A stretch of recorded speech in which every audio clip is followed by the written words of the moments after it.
Welcome to Quiet Scare, where horror doesn't scream, it whispers. Authentic documented experiences, thoughtfully adapted with literary craft so the core remains intact, and the suspense settles in softly. Like and subscribe to support the channel, and tap the bell for new releases. There are no more than 3 ads in the first 15 minutes. After that it plays straight through. Curated true encounters, elevated into quiet, literary horror for sophisticated listeners. Sleep well and dream dark.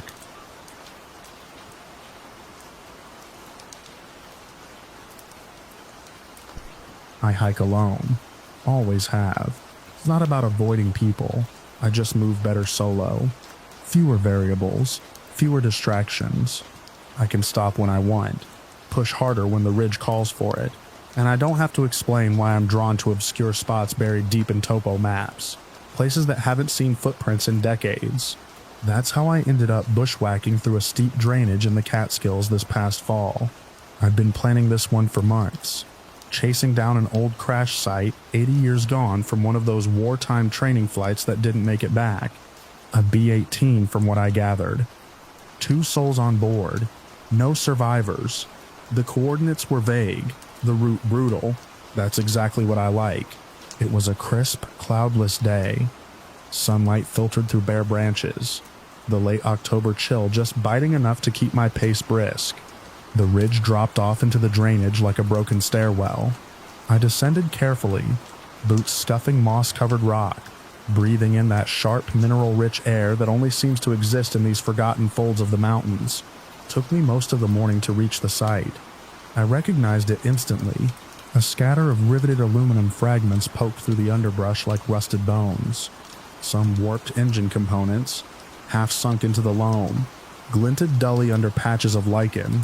Nature had worked hard to erase the wound, but the scar was still there if you looked close enough.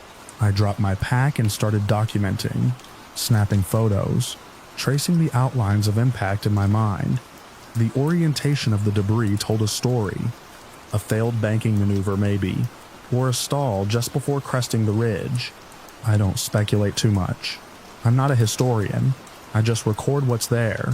I was lining up one last shot, a fragment of wing still bearing faded military markings, when I closed my camera and froze. Someone had just whispered in my ear, "Nice shot." 2 words. Deep. Male voice. Close enough that I felt breath on my right cheek. The tone wasn't mocking. It wasn't warm either. Just neutral. Observing. Present. I turned full circle in an instant. Nothing but bare trees, damp leaves, and the steady trickle of a nearby runoff channel. No footsteps, no echo, no movement. My heart was punching my ribs, but my ears were wide open. I held still and listened for a long minute. Nothing but wind brushing treetops and the distant creak of a woodpecker's tap. I called out just once. "Hello?" My voice cracked the stillness like a snapped twig. It felt wrong saying anything. No answer came back. I did a full search of the perimeter, circled out 40 yards, checked the angles of descent, the places a person might have hidden or ducked behind. The terrain was unforgiving. Loose rock, sharp drop-offs, no fresh boot prints. I saw no sign of anyone else. No pack, no scent of a fire, no broken branches. I stood there for a long time, scanning the tree line. Part of me wanted to believe it was another hiker I hadn't noticed. Someone messing around. But this wasn't that kind of trail. Hell, it wasn't a trail at all. I'd followed a game path and compass bearings to get in. You couldn't stumble across this place by accident. Eventually, I shouldered my gear and made the long, slow climb back toward the ridge. My thoughts stuck on that voice, looping it over and over. It wasn't just the words, it was the timing. The moment I lowered the camera, right after taking the photo, like someone had been watching and approved. By the time I reached level ground, the sun had dipped low. The light felt colder, not quite eerie, just sharper around the edges. I kept glancing over my shoulder without knowing why. I've been back in town for weeks now. I haven't gone through the photos yet. Something about them feels off limits. I keep the camera on my desk, battery still charged, memory card untouched. Sometimes at night when the house is quiet, I think about that voice. I try to remember if there was any breath in it, any reverb that might have hinted at a speaker, but it's like trying to hold smoke in your hands. The words are clear, but the source just isn't. And even now, whenever I close my eyes and picture the twisted wreckage lying quiet in that gully, I hear it again, soft and certain, close enough to feel. Nice shot.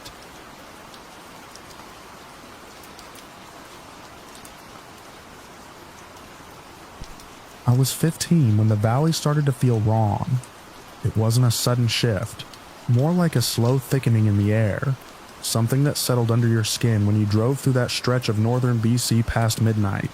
The kind of thing you wouldn't talk about, not seriously, not unless you wanted to sound like you were slipping. But I noticed it. We all did, in our own ways. The first time something happened, I wasn't even involved. My neighbor June was the one who brought it up over coffee with my mom. She's the type who watches the sky like it owes her answers. That night she said she saw a bright light, white blue so bright it lit up her yard, drop straight down into the field across from the old logging road. No sound, no explosion, just a flash and then stillness. A few seconds later it went straight up again, vertical like it was pulled by a string. She didn't call anyone. Didn't take a picture, just stood there with her mouth open and a cigarette burning out between her fingers.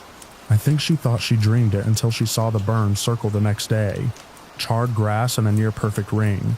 That was early spring. Summer brought the heat, and with it came the stories. One of the local boys, Derek, was driving back from a party 2 towns over, winding through that same valley road around 2 a.m.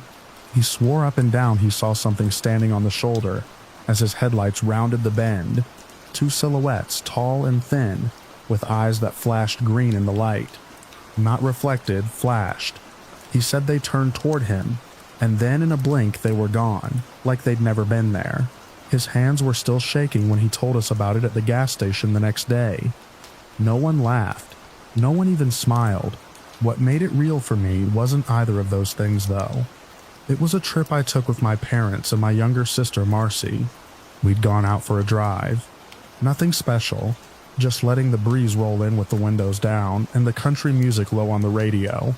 My dad liked to take the back roads, the ones that cut through fields and patchy forest before dipping down into the valley where the fog pooled thick around dusk.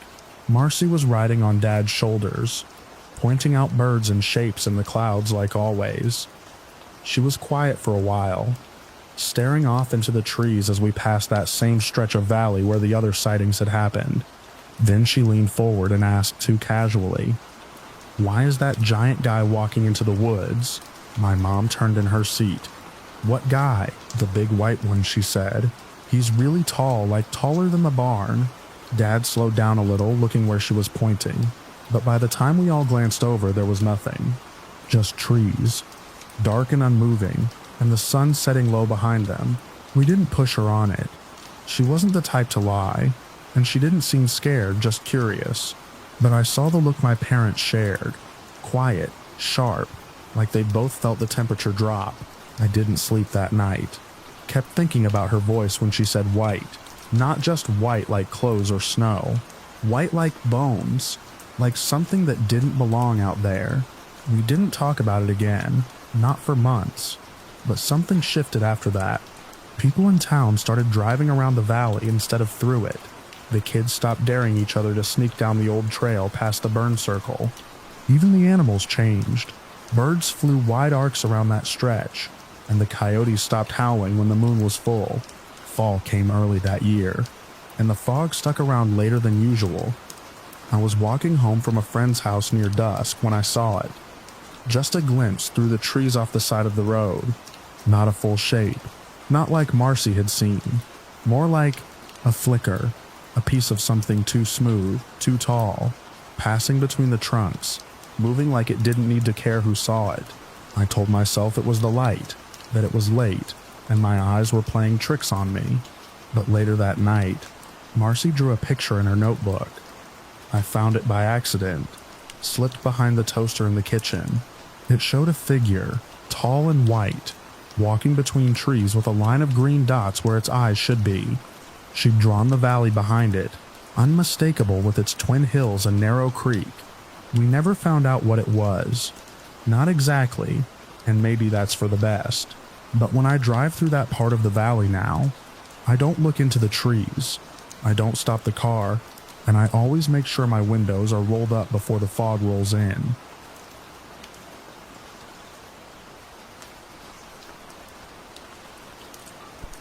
It started with Fonzie standing stiff as a board by the back porch. His ears were perked, his chest puffed out like it always did when he thought he had to protect something. He was an old yellow lab, tough, loyal, the kind of dog that didn't spook easy. But that night he wasn't barking. Just this low, steady growl that vibrated through the wooden boards under my feet. I was sitting on the top step with my knees pulled up to my chest, picking at a loose thread on my sleeve. The sun had just slipped behind the ridge, leaving behind that cold purple light that makes everything look like it's holding its breath. The foothills were quiet, but not peaceful. It was like the birds had stopped singing too early. Even the wind had stilled. Fonzie didn't move when I called his name. His eyes were locked on the treeline just past the end of our yard, where the grass gives way to scrub pine and dark underbrush. It wasn't that far, maybe 50, 60 feet, but in that fading light it might as well have been a mile. Then I heard it, a sharp, deep clicking sound, like two thick pieces of wood being snapped together. Not fast or frantic, just one deliberate click. Fonzie's growl broke for a second. He gave a quick, sharp whimper that I felt more than heard. I didn't know dogs could sound like that. I stood up, brushing the dirt off my pants, but didn't go inside. I should have, I wanted to, but Fonzie stayed rooted to the spot, and part of me felt like leaving him there alone would be worse than staying out. The next sound wasn't like the first. This one came with weight. Something moved in the woods fast and heavy, not like a deer crashing through brush or a bear lumbering around. It was too rhythmic. It broke branches in quick bursts, like whatever it was didn't care what was in its way. Fonzie's ears flattened. He turned his head toward me for just a second, and I saw the white around his eyes. He was terrified. I'd never seen him like that, not even when a cougar got too close to the chicken coop last year. His body shook as he stepped back, closer to the porch. Another clicking sound, louder this time, echoed from the trees. I took a step back, then another. Fonzie was the one who bolted first, just turned and ran for the screen door, like something had lit a fire under him. That snapped me out of it.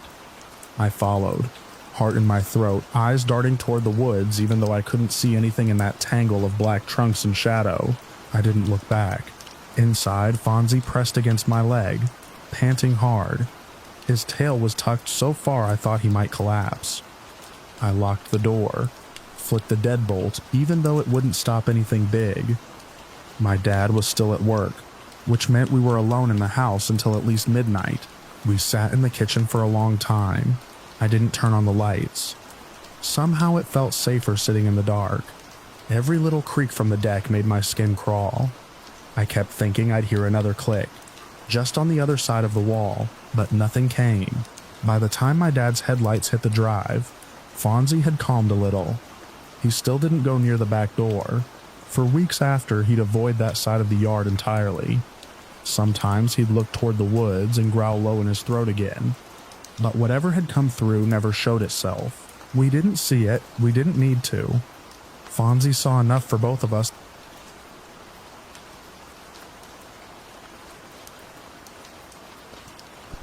I was about 15 miles deep into the Absaroka Beartooth Wilderness, a full day's hike from the trailhead, with no one else around. That stretch of Montana is beautiful in a way that can feel completely alien. Sharp ridgelines that punch into the sky, dense thickets of pine and spruce, and silence so profound it almost hums. I'd been hiking solo for years, always sticking to mapped trails, always logging my route. This trip was no different. It was supposed to be 4 days out and back, a loop through high alpine valleys and glacier-carved passes. The weather had been kind, bright skies, a breeze stiff enough to keep the bugs down, not a hint of rain. I had just cleared a sharp switchback that opened onto a narrow ledge, maybe 4 feet across, hugging a scree slope on the northern face of the ridge.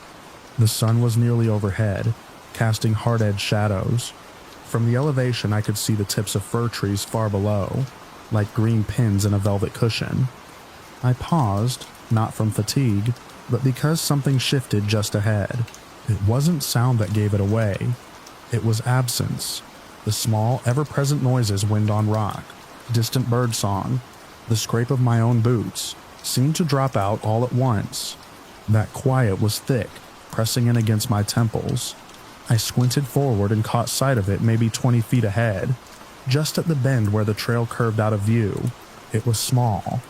I'd almost dismissed it as a shadow or a rock formation at first glance. But it moved. Not a twitch, not a flinch. It shifted its weight deliberately, like a creature sizing something up. It was jet black, barely 3 feet tall, standing upright on 2 legs.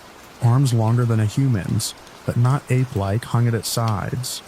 Its head was slightly too large for its frame, tapered toward the snout, with no visible ears. I froze, one boot still half off the ground.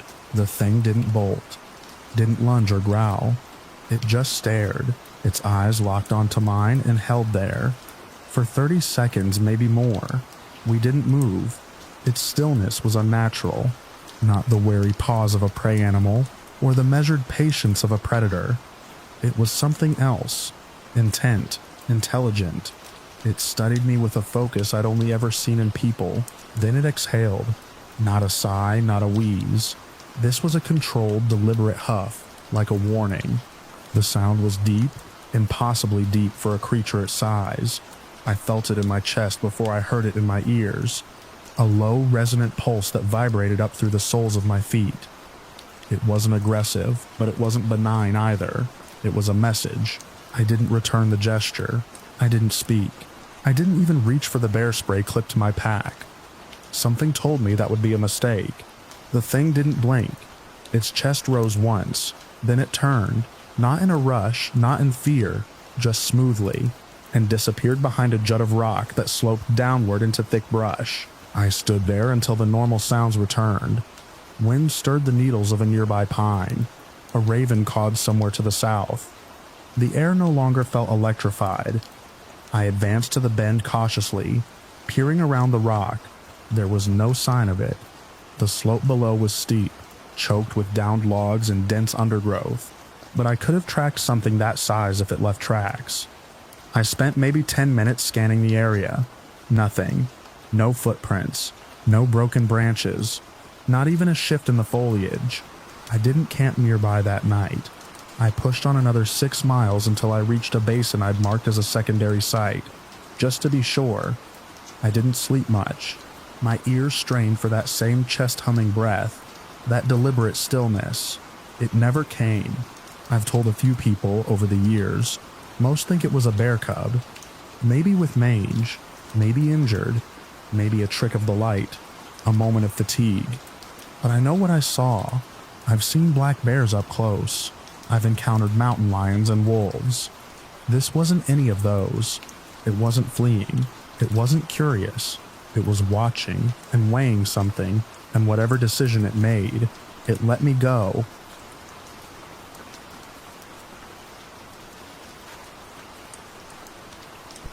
We had just hit the county line when the cell signal dropped to 0. I remember because my Maps app froze mid-turn, and I muttered something to myself about backwoods roads and dead zones.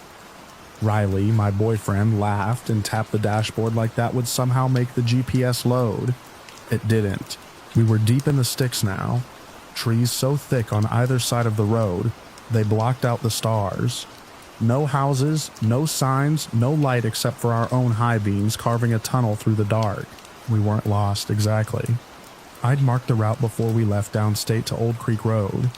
Then a few miles past the fire station, turn at the fork with the busted guardrail. Locals called it Heller's Bend. One of those places everyone heard stories about growing up, but no one really believed, except I did. Not in ghosts or whatever, but in places with a kind of weight to them. Places where things happened, and then never quite stopped happening. I guess that's why I insisted we go. It was just past midnight when we pulled onto the shoulder. Riley killed the engine. The trees leaned in like they were listening. No wind, not even bugs, just that thick rural quiet that hums in your ears after a while. We sat there with the windows cracked, watching nothing. I remember shifting in my seat and asking if he heard that. Not a noise exactly, more like a change in pressure, like when an elevator stops too fast. Riley looked at me, eyebrow raised, probably waiting for me to admit I was creeping myself out. I was, but I wasn't wrong. The first hit came a minute later. A dull, deliberate thunk right on the center of the roof. Not a branch, not a pine cone. It was too steady. Then another on the trunk. Then again, same pace, same rhythm. One after the other like footsteps overhead, but heavier. I looked up expecting to see, I don't know what. Nothing was there. Just metal and moonlight. Riley twisted around in his seat to check the rear window, his face drawn tight. He turned the key. Nothing. The engine didn't even try to catch. Just dead silence and that pulsing weight on the car. He tried again. Click, click. Then, as if to taunt us, another thunk from the back. Slower this time. I remember leaning forward, squinting at the tree line, trying to catch movement. An animal, a prankster, something. But it was just black, dense woods and the narrow strip of road behind us. The kind of dark that made you feel like you were being watched even when you weren't. Except I was sure we were. Riley swore under his breath and popped the hood. Like that was going to help. He'd checked everything before we left. Battery was new. Tank was full. Starter was solid. There was no reason it shouldn't turn over. No reason except whatever was pacing on our roof. The pounding stopped. Just like that. Gone. No sound. No weight. Like it had never happened. He turned the key again. This time the engine roared to life. Headlights blazing forward into the void. Relief hit me like a wave. Riley dropped it into drive, hit the gas, and we didn't move. The tires spun, growling on gravel. The car strained forward, engine screaming, but we were sliding back. Slowly at first, then faster. It's like something had us by the bumper and was pulling. My head hit the seat as we jerked to a stop, then lurched again. Riley slammed the brake. Nothing. It was like we weren't in control anymore. I remember gripping the door handle, bracing myself, my brain scrambling for explanations. A slope? Oil? No. The road was flat. We weren't skidding. We were being dragged. Then, just as suddenly as it started, it stopped. The car shot forward like a rubber band let loose. We nearly hit the ditch before Riley corrected and veered back onto the road. Neither of us said a word. He drove fast, too fast for the curves. But neither of us cared. We just needed to be out of there. We didn't stop until we hit the edge of town. The streetlights looked artificial and foreign after all that dark. But I've never been so glad to see a gas station in my life. Riley parked under the floodlights and turned off the car. It started again without a problem. 5 minutes later, just like nothing happened, we checked the roof and trunk.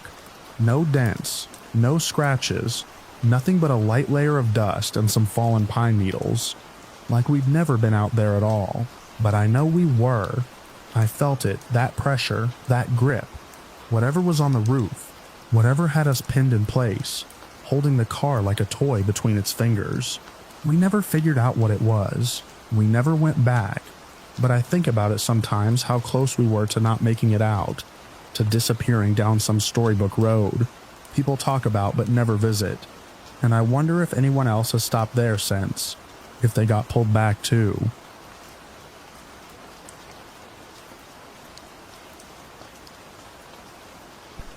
I'd always had a fascination with forgotten places, not for the thrill exactly, though I'd be lying if I said there wasn't a little adrenaline in it, but for the stillness, the way these abandoned structures seemed frozen in time. You could walk through a busted down doorway and feel the air change, like you were stepping into a pocket of the past no one had touched in decades. This one was about 10 miles down an old dirt road off Route 19.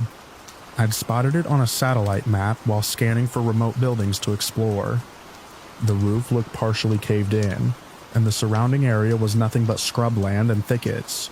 No visible driveway, No neighbors. It checked all the boxes. I parked my car behind a stand of trees and hiked in. It was mid-morning, clear, cool.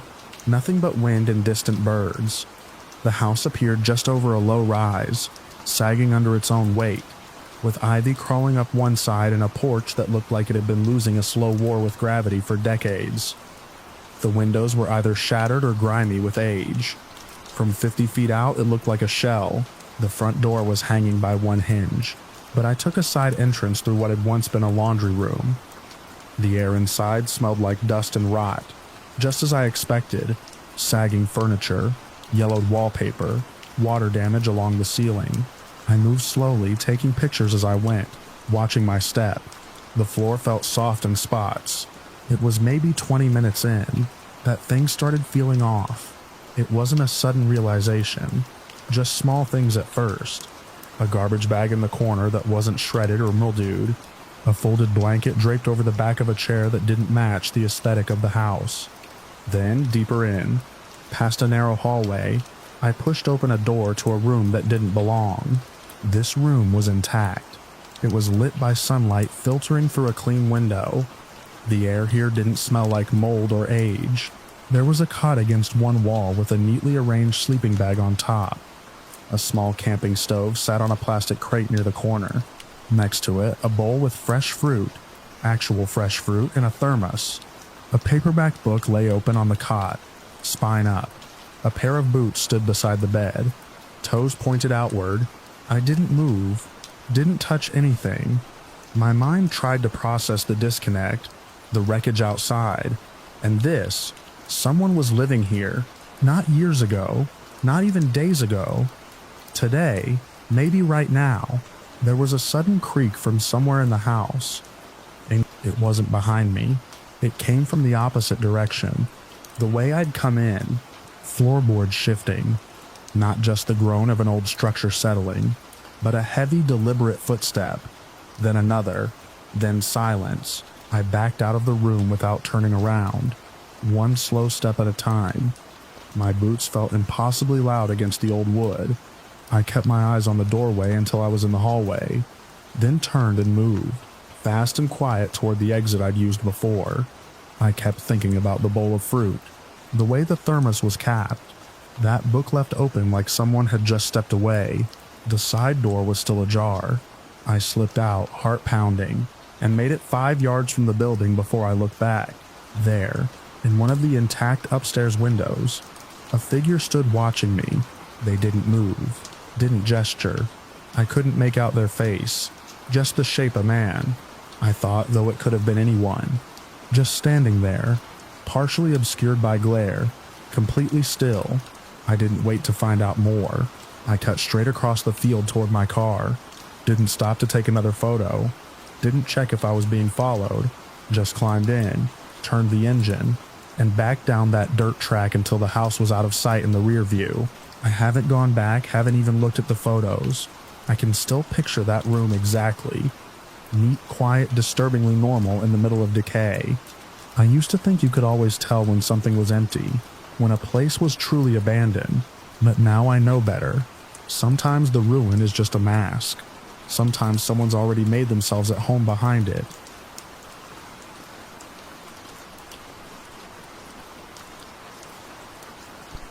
The sound of the auger echoed into the trees like some slow grinding animal.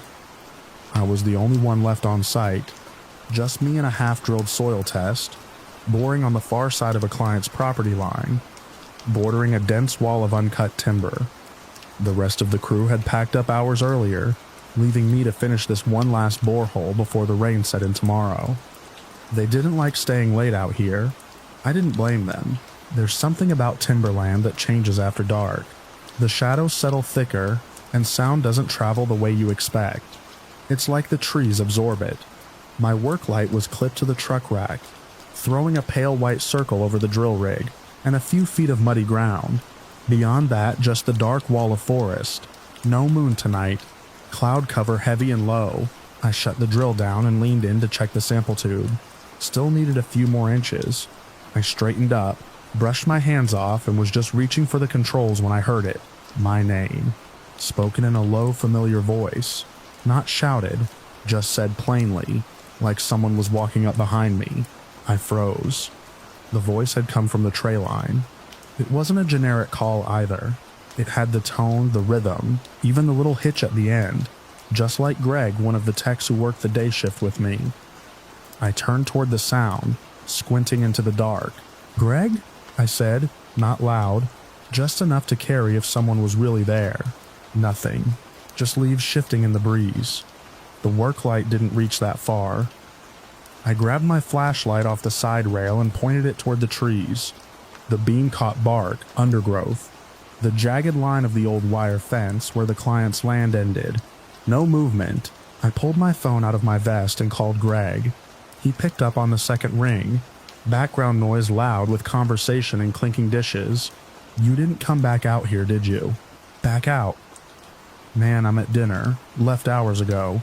"Right. Yeah, just checking." I hung up and stood there for a second. Maybe I'd imagined it. I wanted to think I had. I went back to the drill.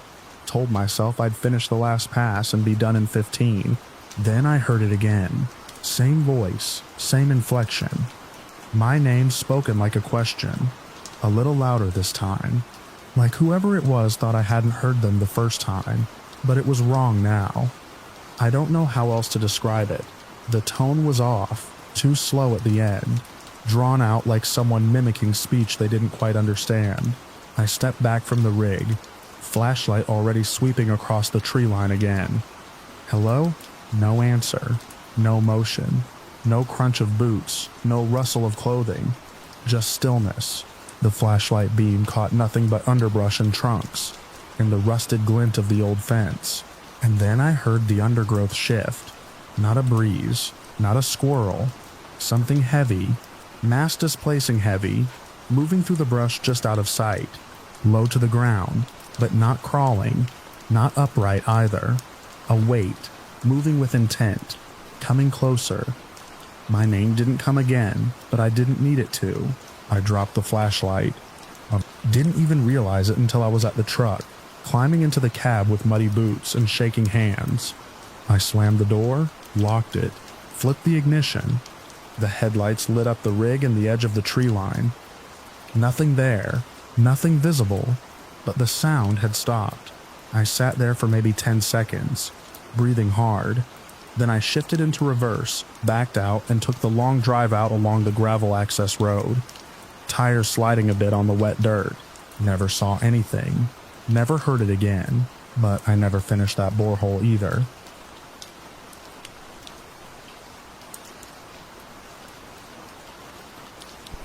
We had been planning the trip for months, 2 nights deep in the Cascade backcountry, beyond where most day hikers dared to go. My buddy Chris and I were experienced enough to handle ourselves, though neither of us would call ourselves hardcore survivalists. We packed smart, checked the weather, mapped the route. Everything looked good. The trailhead was at the end of a long, rough forest road. No cell signal, no nearby ranger station. Just a small dirt clearing with enough space for maybe 4 vehicles. When we pulled up late afternoon, the only other vehicle there was a sun-bleached Subaru.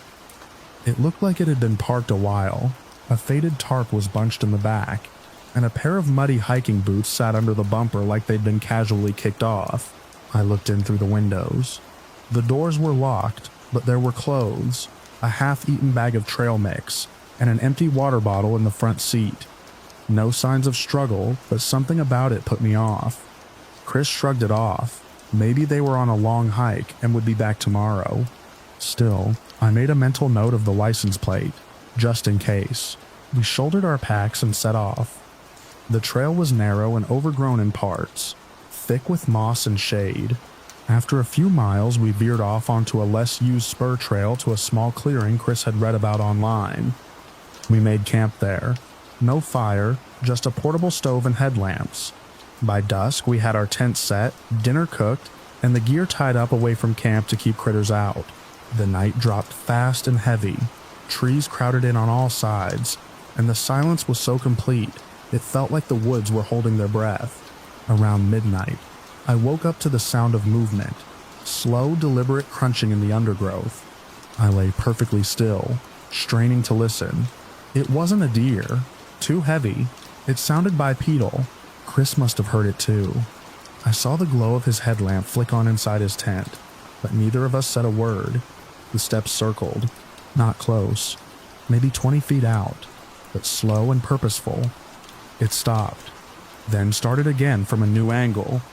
We stayed still for what felt like an hour. Then came the rocks. The first one thudded into the dirt near my tent. A second followed, skipping off a root with a crack. These weren't little pebbles. These were fist-sized, maybe bigger, thrown hard from the dark. One hit the corner of Chris's rainfly and ripped a small gash. I snapped my headlamp on, swept it toward the tree line. Nothing. But just as I turned, I caught it, something massive, half hidden behind the trees, not moving, just watching. The shape was wrong for a bear. Too tall, too upright. I couldn't make out a face, but it was there. We didn't speak. We didn't need to. Chris unzipped and grabbed his pack. I shoved my sleeping bag aside and did the same. We left the tents, the stove, the food, everything. The hike back was chaos. No trail markers, just our beams bouncing off trees. We stumbled, fell. My shin caught a branch and tore open, but I didn't stop. We didn't even look behind us. When we reached the trailhead, dawn was just breaking. The Subaru was still there, untouched. No footprints, no sign anyone had come back.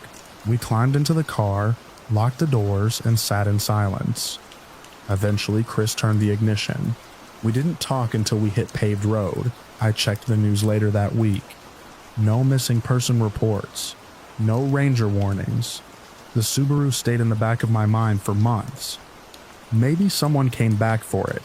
Maybe it's still sitting there. I never went back to get the gear.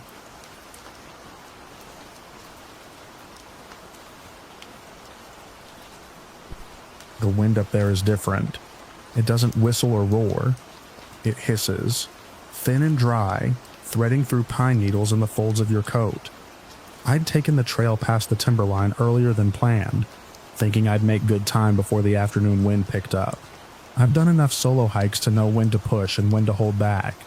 That morning had been clear, sunlight bouncing sharp off the snowpack, and the trail was mine alone.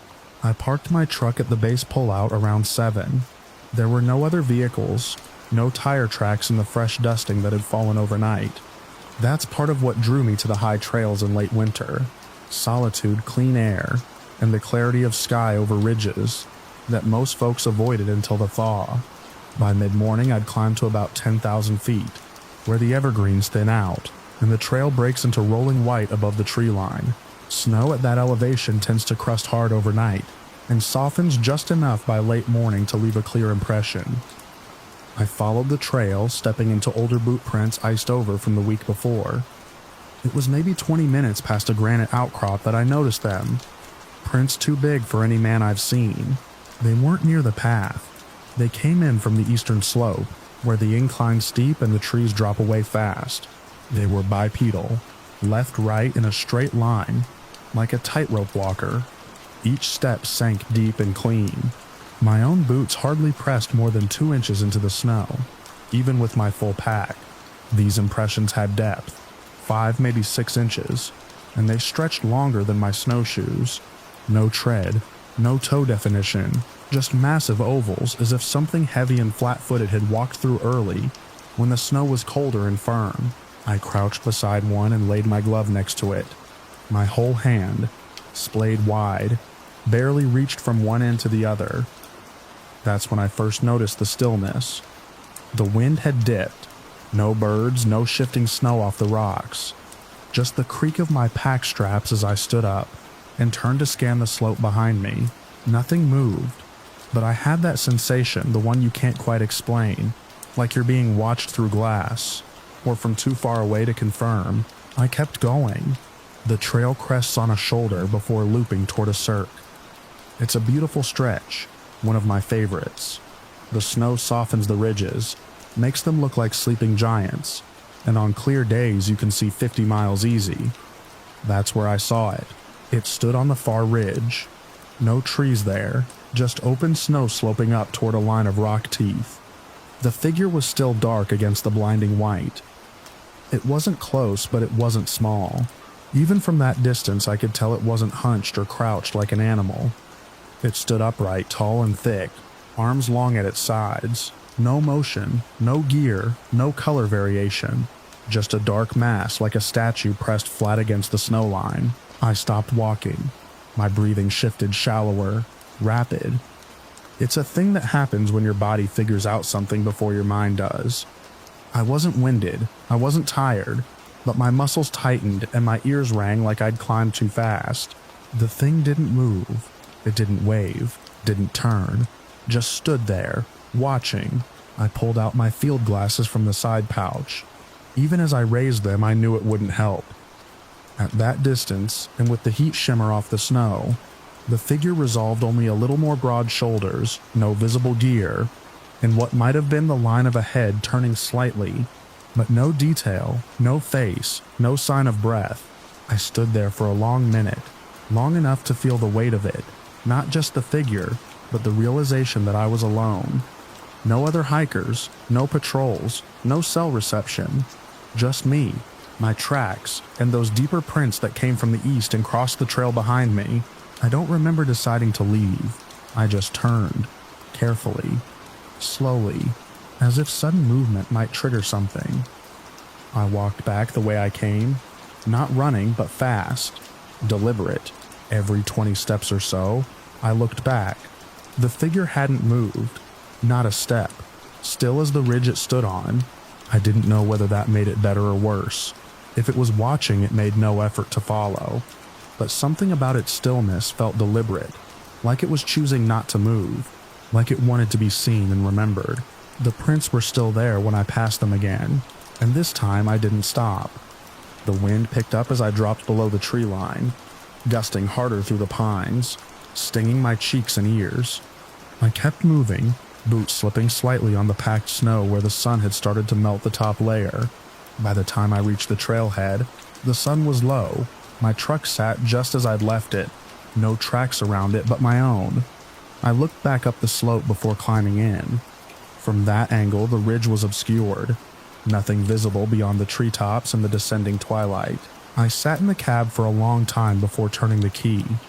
Windows frosted from my breath, hands tight on the wheel. The heater kicked in slow. I pulled away from the lot, tires crunching over hard snow. As I curved down the mountain road, I couldn't stop myself from checking the rearview mirror.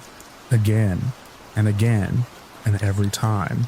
There was nothing but trees, snow, and sky, like it had never been there at all.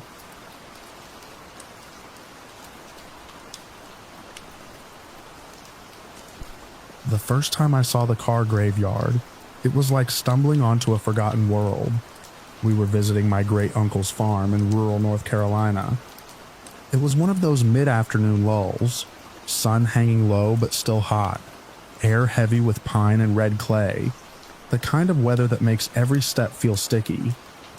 My older brother and I were sent out to explore while the grown-ups sat around the kitchen drinking sweet tea and talking about who was sick and who had died. We cut through the woods, past the barbed wire fence that marked the edge of the property. I remember the sound of cicadas dropping away all at once as we stepped over. The trees thinned out quickly, and that's when we saw it. A shallow valley opened up in front of us, and there they were, dozens of old cars, maybe more than 100, scattered like fallen bones. Some stacked, some half sunk into the red earth, some so rusted they were little more than outlines. They weren't all from one era either. There were chrome-trimmed monsters with rocket fins, boxy sedans from the 80s, even a few newer models, maybe early 2000s. None had plates. Most had been stripped of anything useful. Glass shattered, doors hanging crooked, steering wheels fuzzed with moss. My brother whistled.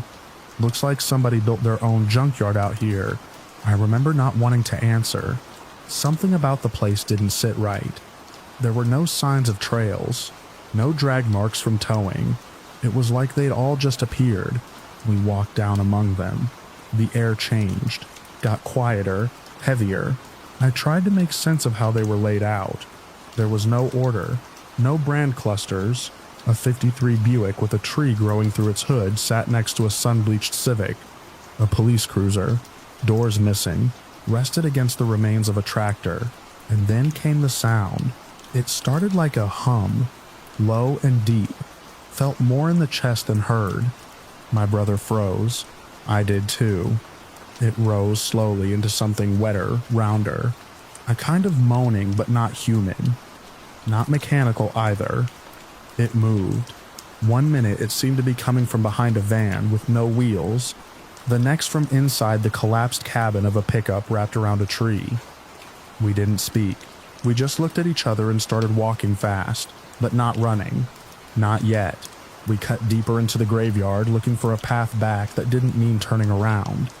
That's when I saw the mist. It wasn't foggy that day, not even humid enough for it.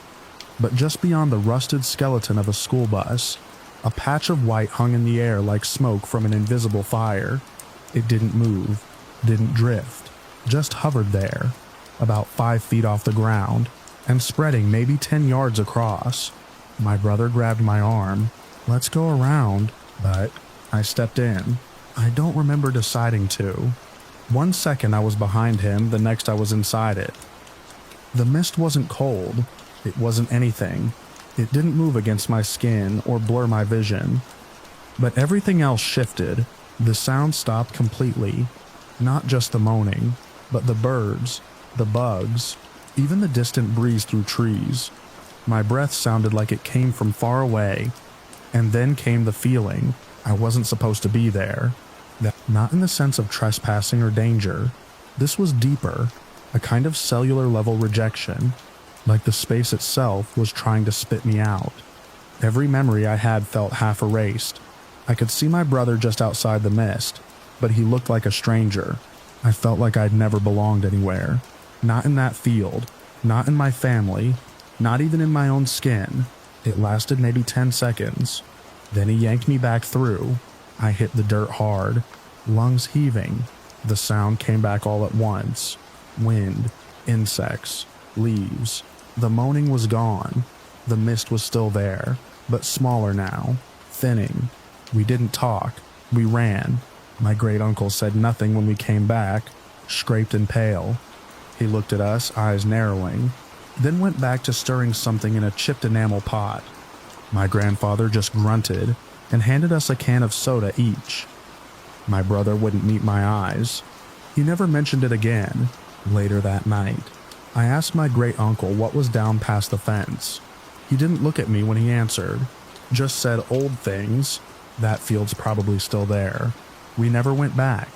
I don't know what those cars were or why that mist did what it did, but sometimes when I close my eyes too long in the wrong place, I feel it again, that weightless float of non-belonging, like the world's trying to forget I was ever part of it.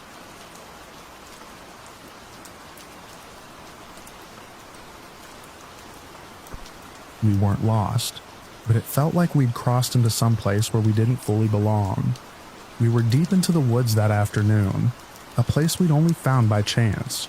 I was 11, maybe 12, and my best friend and I had been spending the day exploring back roads and forgotten trails just beyond the old fire training center.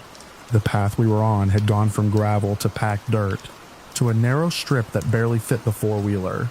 Trees leaned in close on both sides, and pine needles blanketed everything. About a mile in, we spotted a truck parked ahead. A dull green pickup, old but running. 2 men stood beside it. One leaned back against the hood, arms crossed, the other smoking and staring without blinking as we approached. They didn't wave, they didn't smile, they just watched us pass. My friend gave a small nod, a polite gesture. Neither man returned it. The smell hit before we got too close. Sour and heavy. We cut the engine. The stillness was immediate. I remember the way the older one's jaw worked, chewing something slowly, like he was thinking things over. We didn't stop, just kept moving up the hill until the truck disappeared behind the trees. It was quiet then, except for the hum of the four-wheeler and the way tires crunched over sticks. Maybe 10 more minutes up the trail we found the gate. It was rusted, chained but left open, leading to what looked like an old service road. Right across the entrance, there was something big lying under a thick, dirty blanket. We didn't talk about it, we just turned back. There was nothing to say, really. Whoever had left that, there hadn't done it for any good reason. I stepped off and walked toward it, one hand over my mouth. The blanket was soaked through in places, dark stains bleeding through the fibers. I don't know why I crouched down. Maybe I expected something else, but when I pulled back a corner, I saw fur, a snout, glassy eyes wide open and stiff. It was a deer, or what was left of one. Its legs were bound with wire. The trail felt narrower on the way down. Branches slapped at the sides of the vehicle. I kept checking behind us even though there was nothing there. When we reached the bottom of the hill, back where we'd first seen the truck, it was gone, but it wasn't. That should have been a relief, because when we came around the last bend leading to the only road back out, there it was again, the same green pickup, now parked sideways across the narrow dirt road, blocking everything. The two men were back, standing a few feet from their truck, arms crossed again, watching. They didn't move, didn't speak, just stared as we rolled to a stop. For a second, I didn't breathe. The four-wheeler idled loud in the silence. I could hear my own heartbeat like a knock inside my chest. My friend whispered something like, "What do we do?"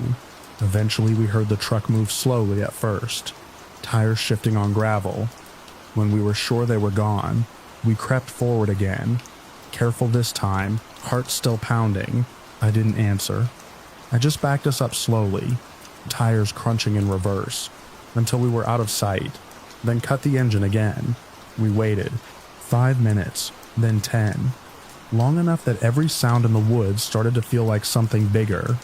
Somewhere far off, a woodpecker knocked, rhythmic and fast like a warning.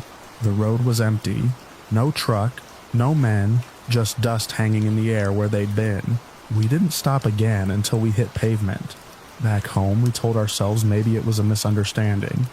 Maybe they thought we were trespassing or something. But neither of us went back to that trail. Not once. And whenever I passed the edge of that forest, I still glanced down the road, just to see if that truck is parked there again.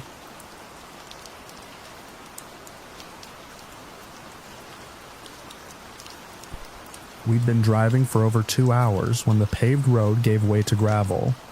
The GPS had stopped updating somewhere past the last gas station, and now all we had was a printed brochure and a vague trail of wooden signs pointing us toward the Thorn Mill Historical Preserve. My wife thought it might be fun to show the kids an old sawmill tucked deep in one of Oregon's lesser-known forest sites. I just wanted the day to go smoothly. The forest thickened on either side, tall conifers pressing in close. The kind of place where the silence starts to feel unnatural. When we finally pulled into the empty dirt lot, my son Owen wrinkled his nose and muttered something about the air smelling like wet metal. My daughter Kaylee pointed out the decaying visitor center, a one-room shack with a half-rotted roof and broken windows. There were no other vehicles, no people, just the wind through the trees and the long creak of our car cooling down. We stepped out, stretching our legs. I took a moment to scan the lot. The lack of cell service had already kicked in about 15 minutes earlier. No bars, no signal. It bothered me more than I let on. The path to the main mill structure was worn but visible, winding past rusted machinery and signage too faded to read. My wife was reading from the brochure, piecing together the site's history. Built in 1889, abandoned sometime in the 40s, supposedly preserved for educational purposes, though it was clear no one had maintained it in years. Halfway across the bridge leading to the main structure, I heard it, a low hum, mechanical, not natural. I turned, expecting another visitor, maybe a groundskeeper, but the lot remained empty. Then I saw him, a man stepping out of the tree line on the far side of the mill, pushing what looked like a handheld auger or post hole digger with a small motor attached. It growled to life as he cranked it. He didn't acknowledge us, just started walking, slow and steady, straight across the rotting planks of the pedestrian bridge we just crossed. He wasn't dressed like a worker. Faded jeans, stained flannel shirt, scuffed boots, no badge, No gear, no tools besides the machine. His eyes were hidden under a cap. Face pale and slack, I ushered the kids toward the building's interior, trying not to appear rattled. It was empty inside, hollow, with beams stripped bare, sawdust long since swept away by wind and time. We moved slowly, pointing out rusted bolts and old signs, but I kept glancing through the cracks in the boards. The sound of that tool kept following us, slow, grinding, getting louder every few minutes, then fading, then returning again. Not constant, not natural. We were exploring a side room when Kaylee pointed to one of the support columns. Scratched into the wood about 3 feet off the ground was a line of small shallow marks, claw-like but cleaner, evenly spaced, not the work of an animal. It didn't look recent, but something about it made my stomach twist. I tried to laugh it off, brushing a hand over the grooves. Probably just some bored teenager with a knife, I said. No one answered. Back at the car, things felt wrong. 3 long streaks, thin, dirty smears, ran across the rear driver's side door, like something sharp had been dragged along it. Not deep enough to be keyed, not wide enough for an animal. Just precise. I knelt to inspect them and found a bit of residue, oily with a copper tint. My wife asked if I thought someone had touched the car. I told her maybe it had brushed against a branch on the way in, but there were no low branches, only trees set far back, and the parking area was clear. We decided to leave. No need to make it a whole day affair. As I buckled Owen in, I caught movement in the side mirror, just the edge of that same figure stepping out from behind the visitor center. Still holding that humming machine. He didn't approach, just watched. As I turned the ignition, I noticed again how quiet everything had become. No birds, no wind, just that faint hum of the machine. We drove out slowly. I kept an eye on the rearview mirror, but the man didn't follow, not right away.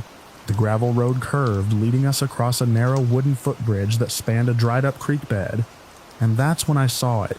A vehicle, old, mud-caked, parked off to the side, just barely tucked into the brush. Engine idling. The man was inside. Somehow he'd gotten ahead of us. I hadn't seen a turnoff, hadn't seen a shortcut. There wasn't supposed to be any other road. As we crossed the bridge, his vehicle pulled forward slightly, just a few feet, enough to block part of the road behind us. Not enough to follow, just enough to watch.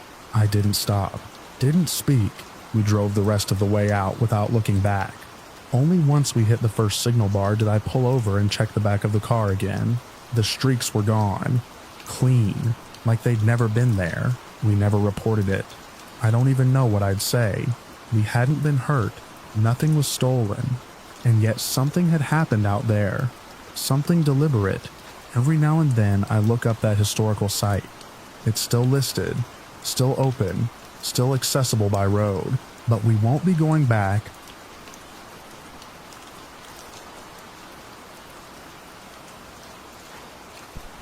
I'd been coming out to this creek since the end of spring. It ran narrow and shallow, cutting through the woods like a broken vein, barely wide enough in places to dip your knees in. But the real reason I kept returning was the mineral runoff. Small shimmering crystals catching in the gravel, odd bits of petrified wood, and the occasional fossil imprint. I wasn't a professional by any means, just one of those people who gets obsessed with patterns in stone, with the feel of ancient things resting in your palm. The day started like any other. I parked where the gravel road dissolved into weeds and walked the half-mile in, pack slung over one shoulder, small hammer and chisel clinking against each other. The air was cool, even though the sun filtered down through the late summer canopy in hard golden bars. It smelled of damp earth and cedar, nothing out of the ordinary. About 40 minutes in, I found a spot where the creek bent sharply around a knotted root system, making a pocket where silt tended to collect. That's where I usually had the best luck. I squatted there, brushing through the water with my gloved hand, sorting through bits of quartz and dull stones. That's when I heard it. A short, high-pitched yip, thin and sharp. I paused. It wasn't a bird. It sounded exactly like a small dog. My immediate reaction was annoyance. Who brings a dog all the way out here? It's not a park. There's no trail, no markers. I hadn't seen a single car besides mine on the way in. I waited, listening for movement, or a voice calling after it. Nothing. Just the trickle of water and the occasional creak of the forest shifting in the breeze. I stood up and scanned the trees behind me. Nothing moved. Maybe it was a fox, I thought, but it hadn't sounded like a fox. It was too clean, too domestic.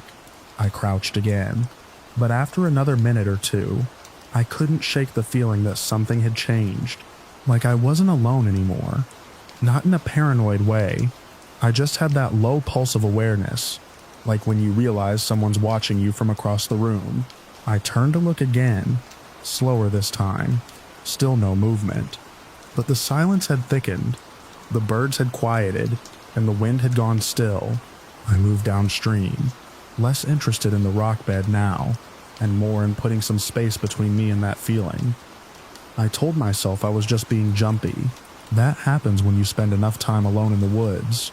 Your mind starts filling the gaps. But I kept glancing over my shoulder anyway. Then it came again, a sharp, clear bark.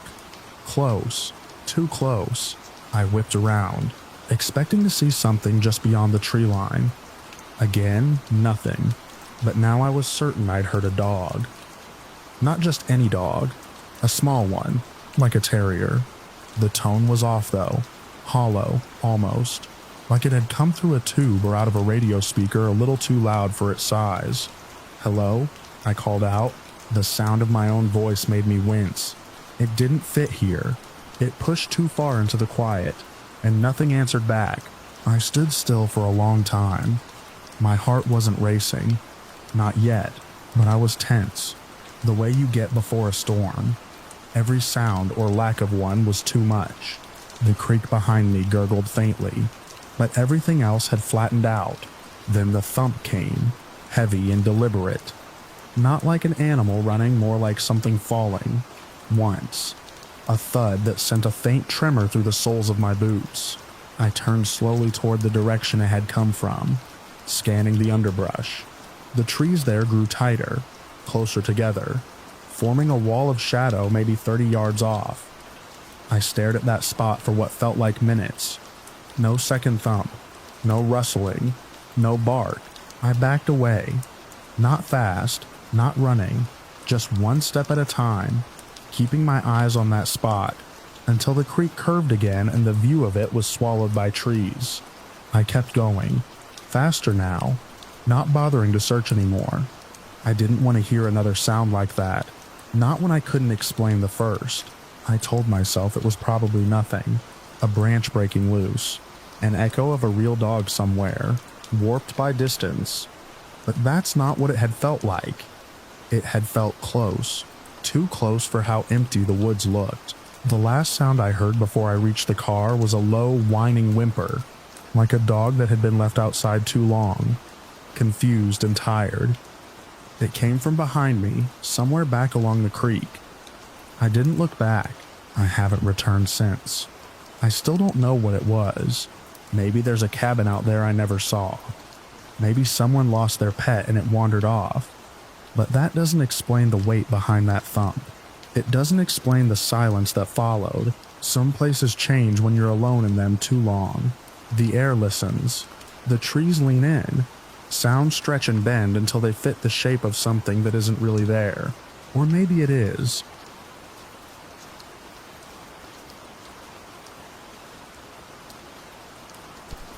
I drive the same stretch every weekend, winding mountain roads where the guardrails rust, and the GPS loses its mind. My shift at the nursing home ended late, and I needed to make it back before the early fog rolled in. The road was dark as always, lit only by my high beams carving tunnels through the black.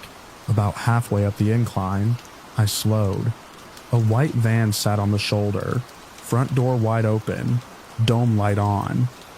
It wasn't wrecked, not exactly, but something about it was wrong. No hazard lights, no movement inside, just open. I eased past. rubbernecking instinctively. No one behind the wheel, no one in the passenger seat. The cargo doors in the back were gaping. I drove on another 100 yards, then stopped. My reception had died earlier, no bars since I'd passed the ranger station. But something about that van stuck with me.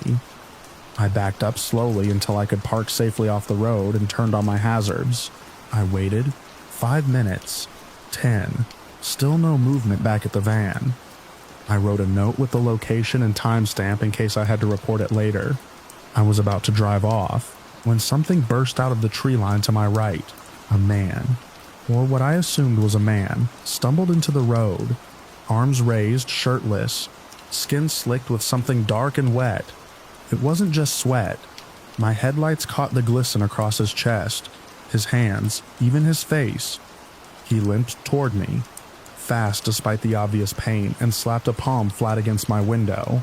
I didn't open the door. He pounded on the glass, mouth moving fast, words slurring together. I cracked the window just an inch.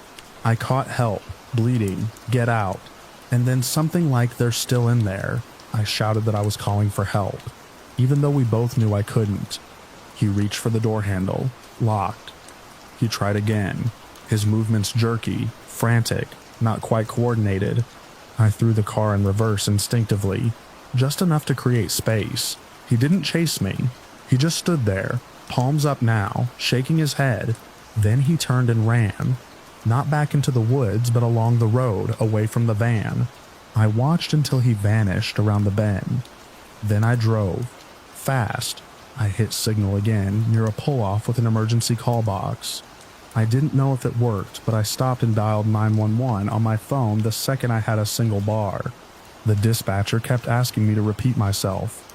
I gave the mile marker, described the man, the van, the road conditions. By the time sheriff's deputies arrived, I'd led them back to the van. It was still there, doors wide open, dome light still on, but the man was gone. They searched the woods with flashlights and dogs. Nothing. Not a drop of blood. No footprints, just the idle hum of the dome light draining the battery. The deputy who interviewed me seemed skeptical, but he took my report and told me to go home. I asked later if they ever found him. They hadn't. No matching missing persons report. No abandoned ID. No sign of who owned the van. Just one of those calls they mark unresolved. I never take that road at night anymore. And if I see a vehicle with its doors open, I don't stop. Not for anything.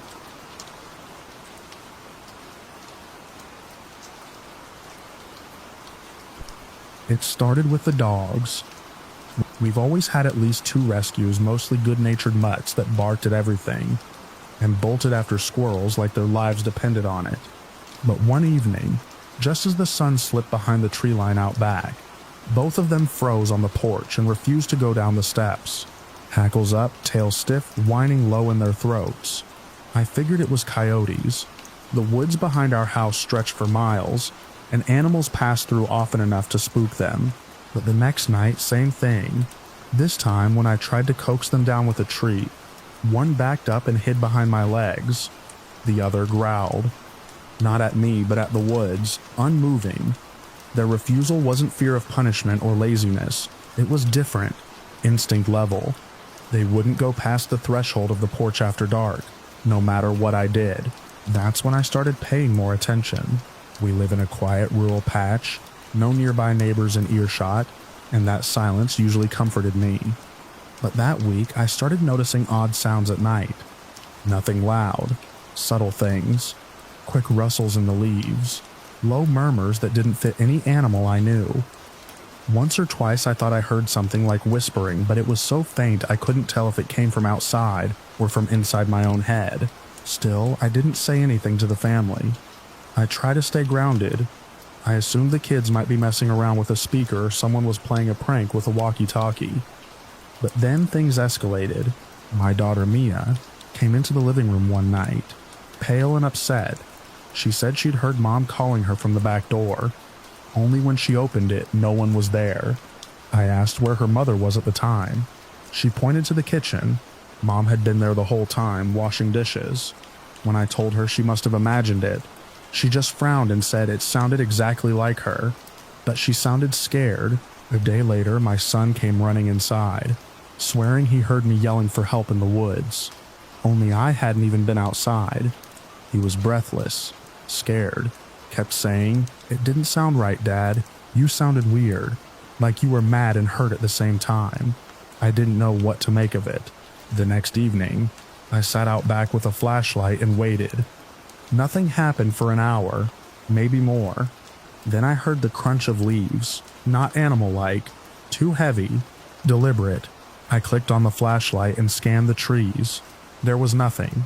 I stayed still. After a while, I heard something that made my blood run cold. Tom. It was my wife's voice, exactly her voice. Quieter than usual, coming from maybe 20 feet into the woods. "Tom, I need help," but she was inside, putting the kids to bed. I stood up, stepped down off the porch and stopped. The dogs barked furiously behind me, losing their minds, but they didn't follow. "Tom," it repeated. "Please hurry."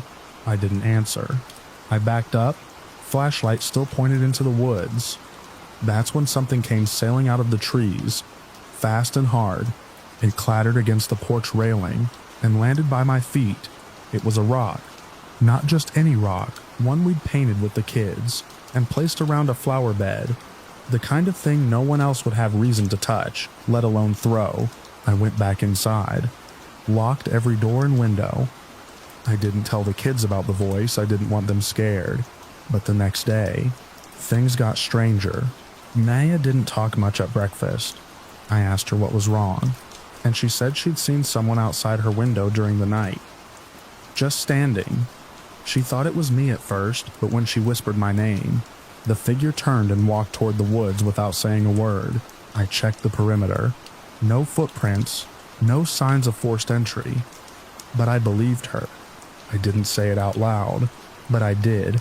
She's not the kind of kid who makes things up. Over the next few days, more oddities, sounds coming from impossible places. My voice calling out from the driveway when I was in the garage.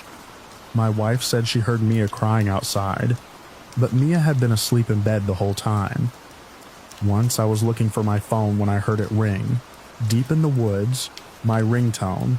I sprinted back inside and found it where I'd left it on the counter. By then, the family wasn't just unsettled. We were all tense, quick to argue, sleep deprived. Everyone was acting just a bit off, distracted, irritable, like something was constantly scraping at our nerves. One night, I caught my wife staring at the woods through the kitchen window. She didn't blink. I touched her shoulder and she flinched hard, like she hadn't realized I was there. When I asked what she was doing, she said she thought she saw someone standing at the edge of the trees, watching the house. But there was no one there anymore. The next evening, I heard Mia outside, clear as day. She was crying again, calling my name, begging me to help her. Only she was sitting right next to me on the couch, asleep. I didn't move. I didn't go to the door. The crying went on for almost 2 full minutes before it stopped mid-sentence. I didn't sleep that night. At some point, I noticed something else. These sounds, these mimicries, they were always trying to get us outside, calling from the woods, crying near the porch, using our names, our voices, whoever or whatever it was. It never tried to come in. It wanted us to come out. After a week of this, we started making plans to leave. It didn't feel safe, but before we could go, there was one last thing. Around midnight, I heard movement outside the bedroom window. I got up quietly, grabbed the flashlight, and opened the blinds. Nothing. I opened the window and shone the light down. Just the grass unmoving. Then I heard a voice. Low. Not more than a few feet away. It sounded like my son. "Dad, can you help me? I lost something." Only it wasn't coming from outside. It was right below the window. I leaned out just a bit and scanned the ground. There was no one. Then the flashlight flickered and went out. I slammed the window shut. We left the next day. We moved into town, closer to people, closer to streetlights and sidewalks and noise. I haven't heard the voices since. The dogs started acting normal again. My daughter sleeps through the night now. Still, I sometimes wake up just before dawn, when it's quiet and the world hasn't quite started moving. And in that silence, I swear I can hear something calling my name from far away.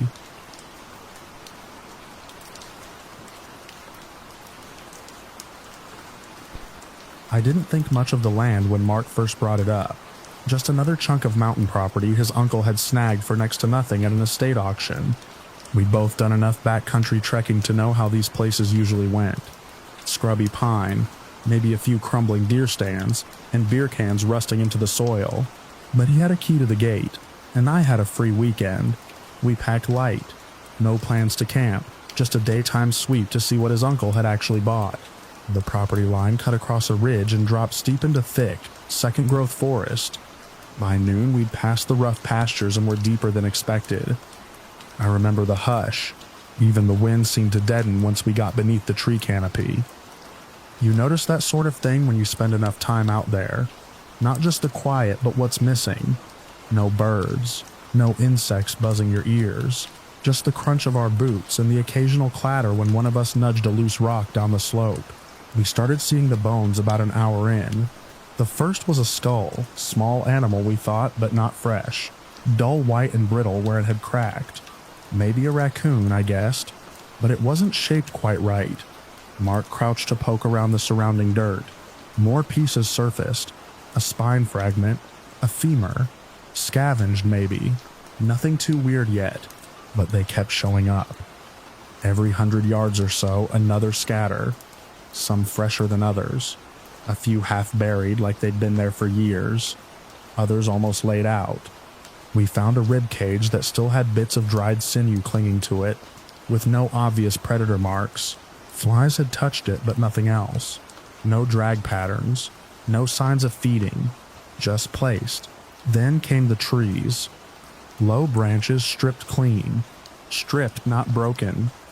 The bark was peeled in long, smooth strips that ended shoulder height, higher than either of us could reach without a tool. Around the trunks, faint cuts, crude, almost symmetrical, not quite symbols, but deliberate. The kind of marks a person might make if they didn't know how to write but wanted to leave something behind. Mark spotted the first of the tools, a stone lashed to a curved stick with what looked like dried vine. It wasn't buried or weathered, just resting against a root like someone had leaned it there and forgotten. More turned up as we walked. Not many, but enough to make it clear they weren't natural. We found what looked like a digging stick, its tip blackened and worn. A bundle of brittle reeds tied like a handle. One piece looked like a pestle, stained dark at one end. The air changed after that. It's the only way I can put it, like walking into a different patch of forest altogether. The temperature didn't drop, but I felt cold. My skin itched, and I noticed I'd started breathing through my mouth without meaning to. The smell had crept in slow. Somewhere after we passed a row of cedar with those same strange bark strips. It was rot, but not like roadkill, more sour, almost chemical. We found the structure not long after. A clearing maybe 20 feet wide, just past a dense curtain of spruce. Perfect circle. No underbrush, just churned earth and pale roots poking through the soil. In the center, a hut, a lean-to. It didn't look built so much as woven. Branches, moss, and bundles of what I swear looked like human hair. Braided into the walls, no windows, no door, just a narrow slit low to the ground. Neither of us spoke for a while. I think we both knew not to. There were impressions in the soil all around it. Not footprints, nothing you could match to a boot or paw, just deep oval dents, like something heavy had pressed straight down. 4, 5 to a group, spaced like a gate, but wrong. Some doubled back, some overlapped in spirals. I remember crouching to look at one, and realizing I couldn't tell how deep it went. The shadows didn't match the light. Mark didn't want to go inside. Neither did I. We lingered just long enough to mark the GPS, then backed out. No jokes, no banter, just a mutual understanding that we were leaving. Now, the smell clung to us all the way back through the trees. It got thicker when we passed the last bones, This time a full carcass, matted fur still intact, eyes gone but the rest untouched. The forest felt like it was pressing in, the branches lower, the trunks closer together than before. By the time we broke into open field again, the sun was down past the ridge and the shadows had gone long. We didn't talk until we were back at the truck, engines running, headlights throwing long beams into the brush. Mark asked if I wanted to report it, maybe to the county or the forestry service. I said no. I don't think we were the first people to step into that part of the woods, but I'm certain we were the first ones to walk back out and talk about it. I never asked if his uncle kept the land. I never went back, and I don't think anything else has left that clearing since we did.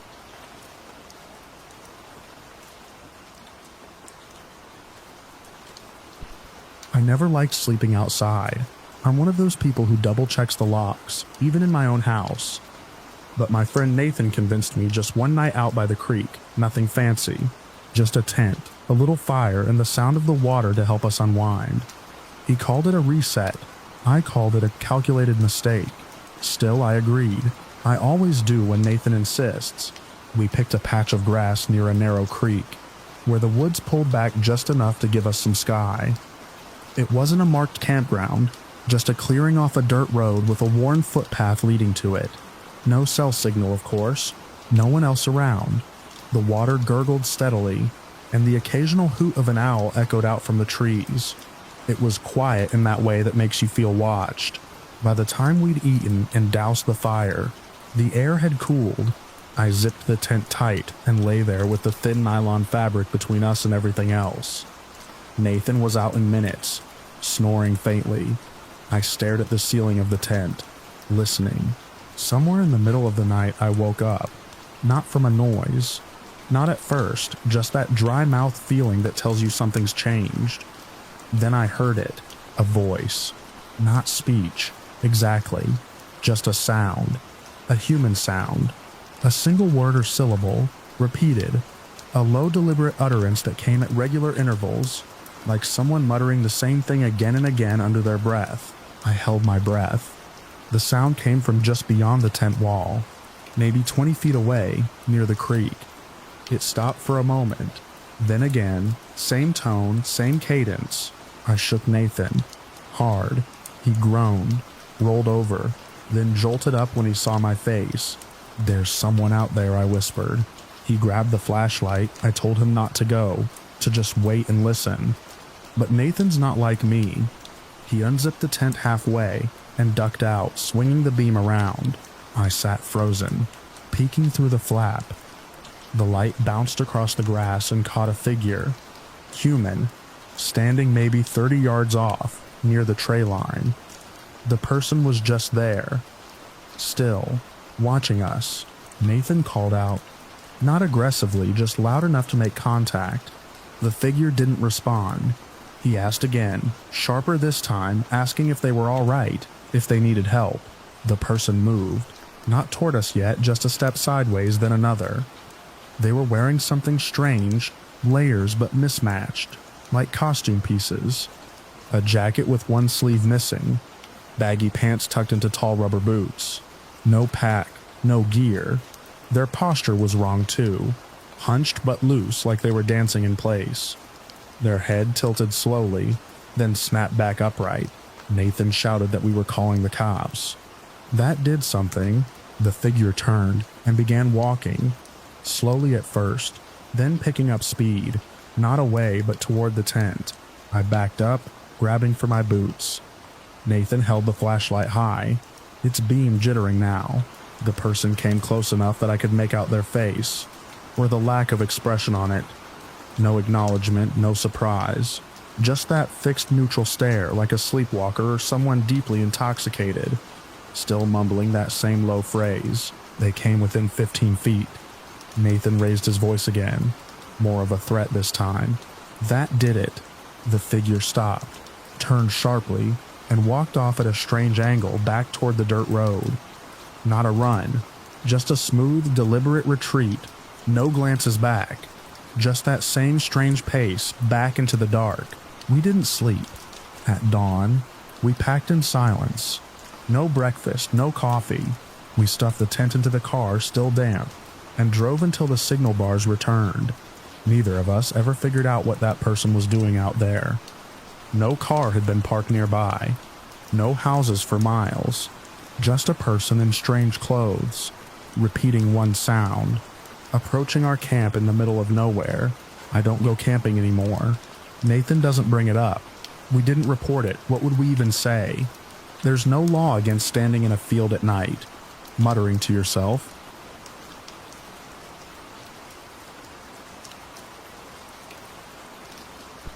It started as a throwaway idea, a late-night drive to get away from the noise of the week. Nothing planned, just a stretch of open road, the windows cracked, the music low, and no real destination. We aimed for one of those barely marked forest access roads deep in the national forest. No campsites, no ranger stations, just gravel trails that wound endlessly into dark, tree-choked hills. We'd gone there before, quiet, peaceful, a good place to sit, talk, maybe doze off before heading back before dawn. We reached the clearing around 1:15 a.m.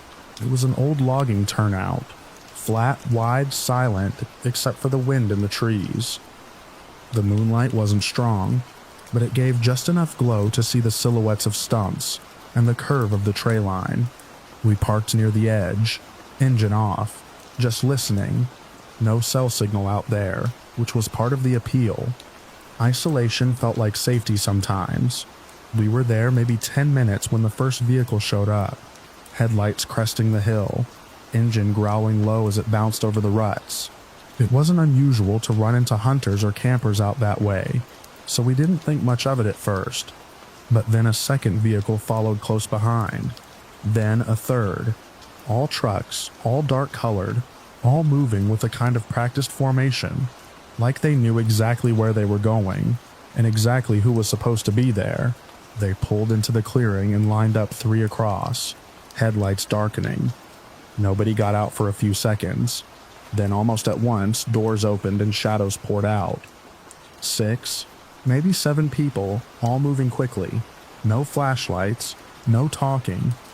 One of them went around to the back of the middle truck and hauled out something wrapped in a heavy tarp. Long, narrow, carried between 2 of them like it had weight. They dropped it near the center of the clearing. We stayed low. Seats back, heads below window level. I killed the interior lights just in case. My pulse had started thudding hard, some animal instinct kicking in, telling me this wasn't just a group of off-the-grid campers. I nudged my friend beside me, and we both ducked down, breathing as quietly as we could. Then came the gunfire. Not a lot, just a sharp, deliberate crack, then a few more in a tight cluster. Not rapid, not random. Controlled. Aimed. The sound slapped off the trees and echoed down the valley. Then silence. That's when I saw the fire. Someone had dumped something onto the tarp and lit it. Flames licked up fast, orange and furious, throwing long shadows across the clearing. It wasn't just a fire to keep warm. They stood around it watching, backs turned to the woods like they didn't expect company. But someone turned. I don't know what gave us away. Maybe a reflection off the windshield, maybe a sound, maybe nothing at all. But one of them broke from the group and started toward the treeline, toward us. He held a flashlight, clicked it on, and began sweeping the area. The others started turning too, scanning with eyes that looked used to darkness. We didn't wait. I turned the key and cranked the engine, throwing the car into reverse before the starter had fully caught. Headlights flared, engine roared, gravel spat. The men in the clearing shouted, short bursts, commands maybe. Someone raised a weapon. I hit the gas and took the trail backward until I could wrench the car into a full spin. Barely staying on the narrow road, they came after us. One of the trucks, maybe 2, peeled out of the clearing, their engines screaming as they tore onto the same path. I couldn't see how many were inside, but their lights bounced wildly behind us. Too close, too fast. We hit every dip and rut hard, tires catching air on the rougher patches. The rear view was a blur of dust and halogens. My friend was gripping the dashboard, eyes wide, murmuring something like a prayer. The road split a mile in. I took the left narrower, steeper. but I remembered it looped back to a service road if you stayed on it. I killed the lights as soon as we turned, driving blind for a stretch while branches scraped the sides of the car. The chase sounds faded, then surged again. As they took the same fork, we pushed hard. The car skidded more than it turned, but we stayed ahead. For a stretch, it felt like they were about to catch us. Then I saw it, a break in the trees and the faint glint of a service gate up ahead. The kind forest crews use during fire season. I blew through it, clipping the edge of the gate and scraping the side mirror clean off. After that, nothing. No lights behind us, no sound, just empty road stretching ahead, and the sickening rattle of the engine cooling down. We didn't talk until we were 30 miles out, back on paved roads with signal bars flickering in. We didn't call the cops, didn't even tell anyone for weeks. What would we say? That we stumbled into something bad and ran? That we saw fire and gunshots and maybe worse? That someone out there didn't want witnesses? I think about the fire most nights, about what was wrapped in that tarp, about how fast they moved and how silent they were, and how close they came to finding us.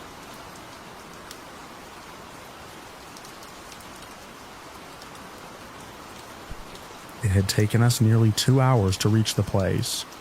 The dirt road leading in was more a suggestion than a path, and the rain had already started before we unpacked. My friend Nate called it a cabin, but it was more of an abandoned forest outpost. 2 floors of uninsulated wood, creaky windows, and the kind of silence that lets you hear your own blood. I was the last to enter, my boots dragging muddy water across the cracked tile as I pulled the door shut. The others, 4 of them, were already claiming bunks or cracking beers, laughing like this was some movie weekend escape. I stayed near the entryway, double-checking the latches.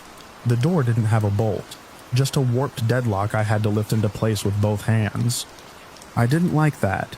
By nightfall, the storm had broken open above us. Thunder cracked like splitting bone, and the sky lit up in bursts. That was the only light we had besides our lanterns. There was no power out there, just the boom of the storm and the orange glow of oil lamps. At some point after midnight, while we were playing cards near the wood stove, I noticed something, a shape outside one of the narrow windows, gone by the time I looked straight at it. But the impression stuck. A figure, tall, still. I didn't say anything at first, figured maybe I imagined it, or the flicker of lightning warped the trees. But it happened again, 20 minutes later. This time it was clear. A man, or someone shaped like a man, standing in the clearing by the tray line, just far enough to be vague in the stormlight, but close enough I could see he wasn't moving. I told the group. Nate laughed. One of the others, Maya, got nervous and pulled the curtains. I didn't want to scare anyone, but I wasn't about to pretend I didn't see him. I grabbed the axe from beside the fireplace and told them we needed to lock everything. The front door had that bad deadlock, but we pushed the couch up against it. Windows were harder, no bars, just flimsy panes and warped latches. We made do dragging what we could in front of the ground level openings. It went quiet for about an hour. The rain let up, but the thunder stayed. We tried to go back to normal. Some music from a Bluetooth speaker, someone cooking canned soup on the propane burner. I couldn't stop looking at the window, waiting for another flash. That's when we saw him again, low to the ground, right up against the side window, crouching like he'd been there a while, not standing tall now, but hunched down, face turned just slightly toward the glass. His shape blinked into view in a flash of lightning, and gone again in darkness. We all saw it this time. Everyone froze. Maya dropped her mug. The sound of it cracking made us all jump. I grabbed my flashlight, pushed past the others, and aimed the beam through the window. Nothing. Then, to the left movement. The beam caught a glint of wet fabric as the figure bolted upright and vanished into the trees. Not a run, not a stumble, just a quick sudden retreat. Too smooth for someone on muddy ground. Nate yelled after him. Some threat mixed with panic, but it was useless. The woods were too thick. Our lights barely touched the edge. We called the sheriff's office. Signal was weak, but we got through. They said they'd send someone out, told us to stay inside. That was easy, we weren't going anywhere. Nobody wanted to be near the windows. We all gathered upstairs, huddled in the single room that had a door we could shut and lock from the inside. When the deputies arrived, it was maybe an hour later, 2 of them. Flashing lights briefly painted the trees outside, and we finally exhaled. They checked the perimeter, asked us questions, took down what we saw. They didn't find tracks, said the ground was too wet and trampled after the storm. No signs of forced entry. No boot prints. Nothing. They stayed for a bit, then left us with a warning to keep the doors locked and report anything else. We didn't sleep much after that. Every creak, every gust of wind against the siding made someone jump. I sat awake near the staircase with the axe across my lap, staring at the darkened windows, waiting for another flash of light to show me something I didn't want to see again.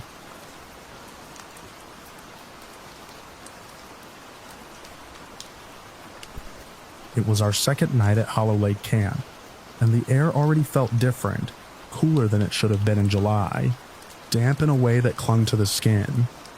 I was in cabin 3 with 5 other kids, 3 of whom I knew from school, the rest just names attached to faces that would blend into one another over the weeks. Our counselor, Jenna, was a college student who wore braided wristbands and had a loud laugh that didn't quite reach her eyes after dark. That night, the wind came in off the lake harder than usual. You could hear it push through the pines like a sigh through teeth. We'd just finished our flashlight storytelling round, mostly dumb ghost tales and made-up curses, when Mason, the kid with the brightest headlamp and the most jump scares, froze mid-sentence. He was by the window, crouched like a gargoyle mid-pose to scare the bunk next to him. But his face slackened and he dropped his light. We all looked. There, hanging in front of the glass pane that faced the slope behind our cabin, was hair. Long, dark, and swaying slightly like it was caught on a slow-moving breeze. Not a wig, not moss or some prank tape. It moved like it was part of something. Someone. We froze. No one screamed. Not at first. It was too bizarre for panic, but when Jenna came over and yanked the curtain closed with a muttered curse, I knew it wasn't part of the show. She did a quick head count twice, then locked the door and pushed a bunk in front of it. Her face had lost that campfire cheer. We were all accounted for, every single one of us, and we knew, because about 10 minutes later a whistle blew from the main hall. The signal, everyone to cabin lockdown. Later, the staff told us it was a precaution, a false alarm, an animal or some hanging fabric blowing loose. But none of the adults explained how an animal could hover 5 feet off the ground in front of a sealed cabin window. That night was the first time. The next time was 3 nights later, when the same silhouette of hair appeared, this time behind cabin 1. A different group of kids. Same report, long strands of hair swaying in place like it was floating just beyond the glass. Only this time there were fingerprints, faint and oily, left on the outside of the pane. Another lockdown. Another all clear with no missing persons. The head of the camp, Mr. Holloway, walked cabin to cabin the next morning, with a practiced smile and apologies about weather balloons and misidentified raccoons. But none of us had seen raccoons with long black hair brushing down past their shoulders. From then on, nights came with a kind of crawling awareness. Evenings at the mess hall grew quieter. People stopped playing by the woods. Counselors gathered in tighter clumps. No one said it out loud, but we all began noticing which cabin was next in the rotation. Cabin 5 saw it next. Ava, a girl 2 years older than me, swore she heard it whisper her name, just once, like it was testing the sound of it. No one believed her, but I did, because by then, I'd started hearing my name too. It came one night when I was the last to the bathroom and the flashlight started to flicker. I was on the gravel trail between the main hall and our cabin when I heard it. Soft, like someone saying my name through water. I didn't turn around. I didn't run either. I walked straight back, focusing on the crunch of my shoes, ignoring the way every pine needle seemed to bristle. That night, I didn't sleep, and I wasn't the only one. The next morning, a list went up asking who wanted early pickup. Half a dozen kids left before lunch. No one talked about why. Jenna changed after the fourth sighting. She stopped making jokes and started sleeping in a chair by the door. She told us not to look out the windows at night, even if we heard tapping, especially if we heard tapping. When one of the boys asked if the staff had caught anyone, Jenna hesitated too long before answering. They checked the whole grounds, she said. There's nobody here but us, which didn't make sense. Not really. The entire camp had been closed to the public. Security patrolled after sunset, and yet the thing kept showing up. It skipped a few nights after that, gave everyone hope, like maybe it had moved on. But then Cabin 2 got a visit. This time it was hair and a single eye, just one, visible through a gap between the curtain and the window. The kid who saw it, Darius, stopped speaking. He left the next morning with his parents and never came back. Mr. Holloway said it was nerves, that some kids just aren't suited to nature. By the time our turn came again, I could feel it like weather, something thick in the air. Jenna stayed up with a mug of coffee and a whistle in her lap. The lights were dim, and we were pretending to sleep when the tap came. Soft, barely audible, but it was there. She didn't get up, just leaned forward, eyes on the door. I couldn't help myself. I looked. This time it was clearer. A pale shape behind the glass, not full-bodied but dense enough to block part of the moonlight. The hair framed it like a curtain, shifting only slightly with the wind. It didn't move. It didn't try the door. It just watched. I blinked, and it was gone. No alarms that night. No footprints found the next morning. But the sightings didn't stop. It made its rounds. Never the same cabin twice in a row. Never appearing more than once a night. But it always came back. The counselor stopped talking about it. The director stopped acknowledging it entirely. And we were left with the unspoken rule. If you see it, don't engage. Don't speak of it. Don't open the curtain. By the last week of camp, almost no one was sleeping through the night. We'd wake up with that thick air in our lungs, check the windows with our eyes before we dared to move our heads.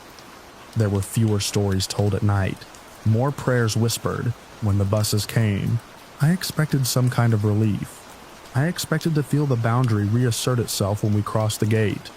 But even as the road bent away from the lake, I couldn't shake the feeling that we'd left something open behind us, like it hadn't finished making its rounds.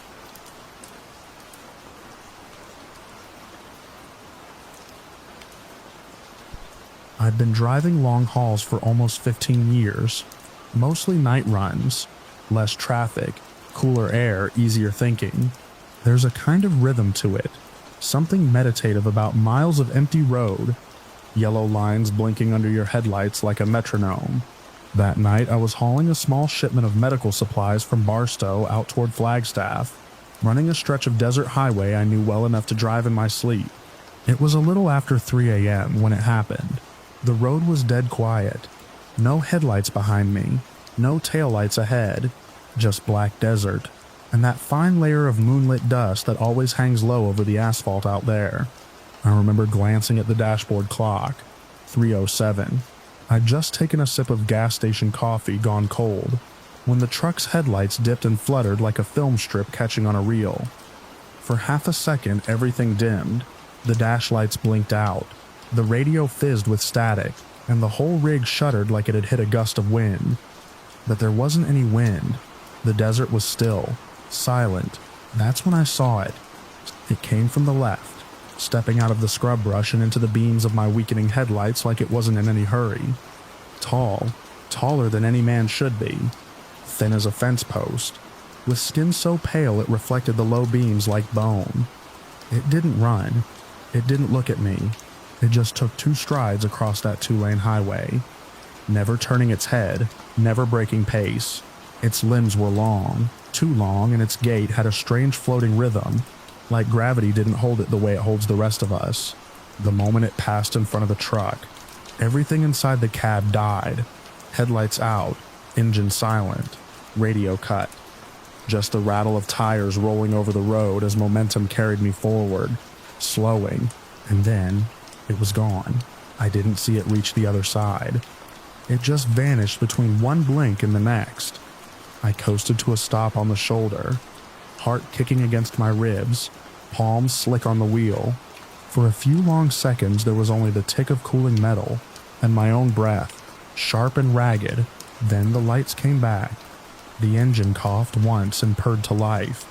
Dash flickered on like nothing had happened, but something was wrong. I checked the time again. The clock now read 3:42 a.m. That couldn't be right. I'd barely gone a mile past the last signpost I remembered. The radio traffic bulletin that had been crackling on earlier, routine stuff about a closed lane up near Kingman, picked up again, mid-sentence exactly where it had cut out. It was like someone had hit pause and then resumed 35 minutes later. I stared at the road ahead. Same desert, same quiet, but the air felt different, heavier, the shadows deeper than they should be under a half moon. I got out needing to breathe something that wasn't recycled cab air. The desert smelled wrong. No creosote, no dust, no sage, just stillness and something faint like ozone or scorched copper. The kind of scent you catch after a lightning strike. But the sky had been clear all night. I walked around the truck, tires still warm, no sign of a blowout or malfunction. Everything looked normal, but I didn't feel normal. I felt hollowed out, like something had scooped out part of me and left the rest running on autopilot. I climbed back in and started driving again. The stretch between mile markers blurred. My GPS wouldn't load. Cell signal gone. Not dead, just blank, like the towers didn't exist anymore. It came back around mile marker 124. All at once, phone pinged, GPS chirped. Dashboard clock now read 4:09 a.m. I pulled into a rest stop an hour later. Still rattled. Got out, walked laps around the truck in the pre-dawn gray, trying to shake the sense that something had walked through me. Or maybe I'd walked through something. Tried to log the incident on my driving app, but the timestamp didn't line up with the route. 30 miles, no record. The logs jumped from one point to the next like I'd teleported. When I called dispatch later that morning, they just chalked it up to a GPS error. Happens in the desert, they said. Long flat stretches, signal skips, software bugs. But I was there. I saw what I saw. Felt the air break around me. Felt the pressure drop like something had dent the atmosphere. It's been 6 months. That rig's long gone. Traded in after the incident. I stick to day runs now. Won't take night freight anymore. Not through that stretch. Sometimes if I catch the road lights flicker just right, I get that same chill behind the eyes. Like time could fold again at any moment.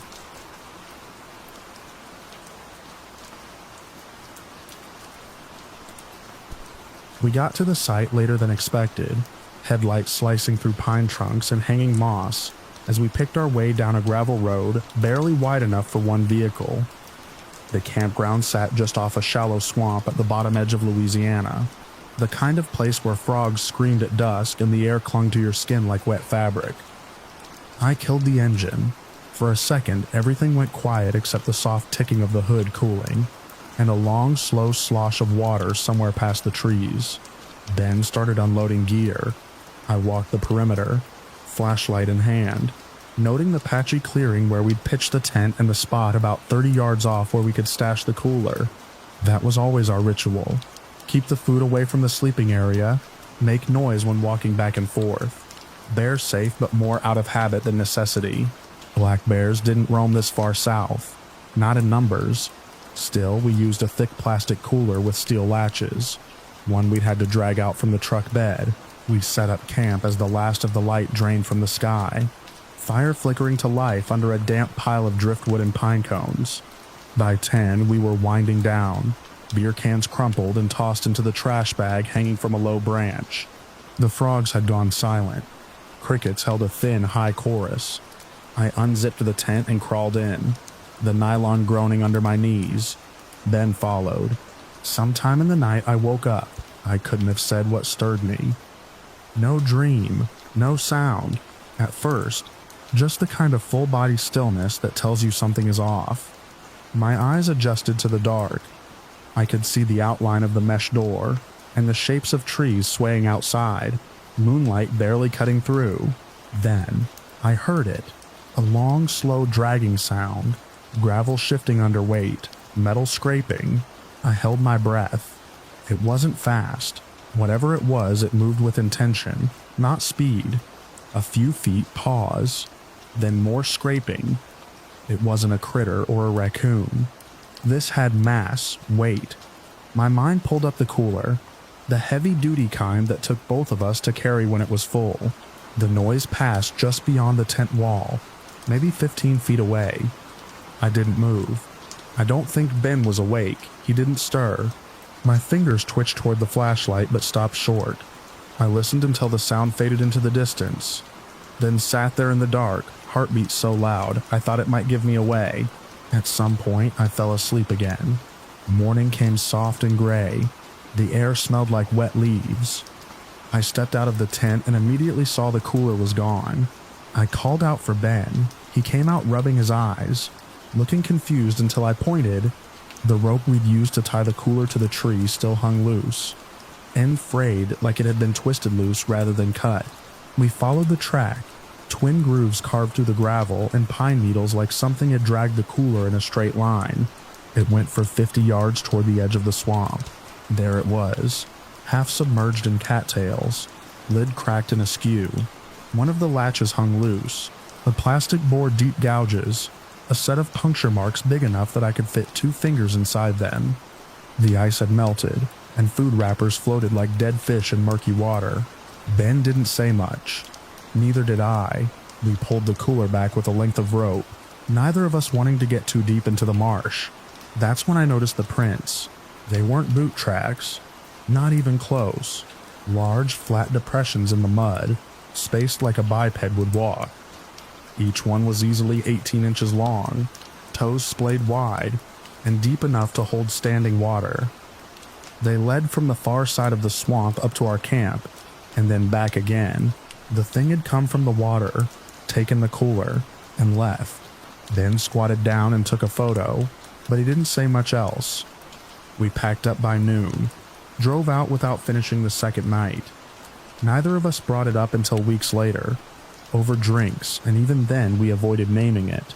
It hadn't attacked us, hadn't even touched the tent, just came for the food, moved heavy gear like it weighed nothing. I never camped there again. Didn't seem like it wanted company.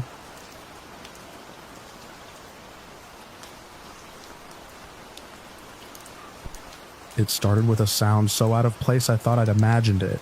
A single heavy thud against the siding near the back of the house. It wasn't the sort of creak or groan you learn to ignore after living in an old home long enough. This was deliberate, like someone had hurled a bowling ball against the wall just below the bedroom window. I was already half awake. The wind had been tapping the branches against the gutters off and on all night, and I'd been in that hazy space where sleep feels optional. When the impact came, I sat up so fast the bed creaked louder than it ever had. I listened. Nothing. But I knew what I'd heard. I slid out from under the covers, grabbed the flashlight I kept by the nightstand, and stepped over the dog. He didn't stir. That alone tightened something in my gut. He was a sharp one, usually, but tonight he was out cold, breathing slow and heavy like he'd been sedated. I crept down the hallway, past the wood stove's dying embers, to the back door. No lights on yet. I just watched through the pane of glass, waiting for something to move. There's a tree line about 30 yards out behind the house, thick with fir and alder, and I scanned it without really knowing what I was looking for. Nothing stood out at first. Then I saw it. A shape, tall, broader than a man should be, upright, and still. My hand tightened on the flashlight, but I didn't turn it on. I was afraid that whatever I was looking at might see me back. The thing was standing just shy of the woods, not behind a tree, not crouched, just there, like it had been caught halfway between a step and had decided not to finish it. There were no eyes I could see, no features, just a dark mass shaped like a person wearing a heavy coat. Only it was too tall, too bulky, and it didn't shift, didn't sway, didn't breathe. The longer I stared, the more certain I was that it wasn't frozen by fear or surprise. It was waiting. I stood there for maybe a minute, maybe 5, hard to tell. Then it moved, not toward me away, but not in any way I could call natural. The terrain behind my property dips hard, uneven, and cluttered with brush and old stumps. I've twisted an ankle more than once hauling firewood back there. But this thing didn't step or stumble. It slid, a smooth gliding motion like it was being pulled along a rail I couldn't see. Not fast, just consistent, as if rough ground meant nothing to it. I finally turned on the flashlight, swept the beam across the area where it had been. Nothing. No shape, no trail, no reflection, just trees and fog, and the faint shimmer of frost on the leaves. I opened the door and stepped out barefoot onto the porch. Cold bit into my feet immediately, but I didn't care. I was listening. The woods make noise even at night. Owls, coyotes, branches knocking together. But it was dead silent now. No wind, no animals, just me in the dark. Then I noticed the siding. Just below the bedroom window, about shoulder height, was a dent. Fresh, clean. The paint was scuffed, and a few small shards of whatever hit it had splintered off into the dirt below. I picked one up. Wood, maybe, but dark. Too dark for pine or fir. Heavy in my hand like it had been soaked through. I stood there for a while, flashlight beam crawling across the trees. Not really expecting to see it again, but half hoping I wouldn't. Eventually, I went back inside, locked every door twice, and sat in the living room until dawn started creeping in. The dog didn't wake until nearly 8. He stretched like he'd slept through a storm, wagged his tail once, then walked to the back door and growled low in his throat. Just once. I never saw that shape again. Not exactly, but some nights I still hear it. That same deep thud against the siding. Not every night, not often enough to predict, but when it comes, I know what I'll see if I look. A shape at the edge of the woods, still in watching, and if I wait long enough, it'll glide away into the dark like it was never there at all.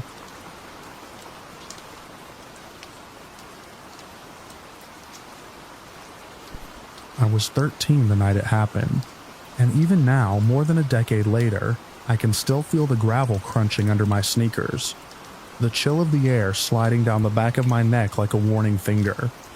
My grandparents lived off a narrow dirt road outside Hamburg, Arkansas. Just a splatter of trailer homes, deer blinds, and rusted-out trucks nestled in the woods. My parents were working late at the paper mill, so Grandma had let me walk the mile or so from her friend's house down the road. Said the moon would light the way. She wasn't wrong. The moon was bright, almost too bright, casting everything in that washed-out blue that makes the woods look deeper than they are. I had a flashlight, but I kept it off. Something about the quiet made me feel like noise might invite something I didn't want to meet. About halfway home, right near the bend where the old barn leans in on itself like it's tired of standing, I heard it. First, just the sound of something big moving through the brush. I stopped walking. The sound stopped too. I waited, holding my breath. The crickets had gone quiet. I started moving again. Slower this time, eyes on the tree line. The steps came back, louder now, deliberate, not a deer, not even a person. These steps had weight. I clicked on the flashlight and swept it toward the noise, but the beam barely pierced the woods. That's when it growled. It wasn't a dog. It wasn't a bear. It was deep and wet like a concrete mixer grinding up bones. I froze. The light trembled in my hand. Then I saw it. At first, just 2 yellow eyes, far too high off the ground. Then it stepped into the ditch, and I saw the silhouette bipedal, covered in dark, matted hair, shoulders broad enough to fill the space between 2 trees. It had to be at least 7 feet tall, maybe 8. Its arms were too long, nearly reaching its knees, and its head was shaped wrong, sloped back like a gorilla's, but flatter in the face. It stood there, not moving, as if it knew I wasn't going anywhere. I should have run, but my body wouldn't listen. I just stared, heart thumping so hard it made my vision pulse. Then it opened its mouth and let out a scream that shook the trees. Not a roar, a scream, piercing, layered, almost human and animal at the same time. It felt like it cracked the air around me. That scream broke whatever was holding me still. I turned and ran, not down the road but into the trees, heart in my throat, branches whipping my face. I could hear it crashing after me, not sprinting, but fast enough to close the distance. I didn't look back, I just ran. Somehow, I made it out near the creek behind my grandparents' house. I stumbled through the brush, half blind, tripping over roots and rocks until the porch light came into view.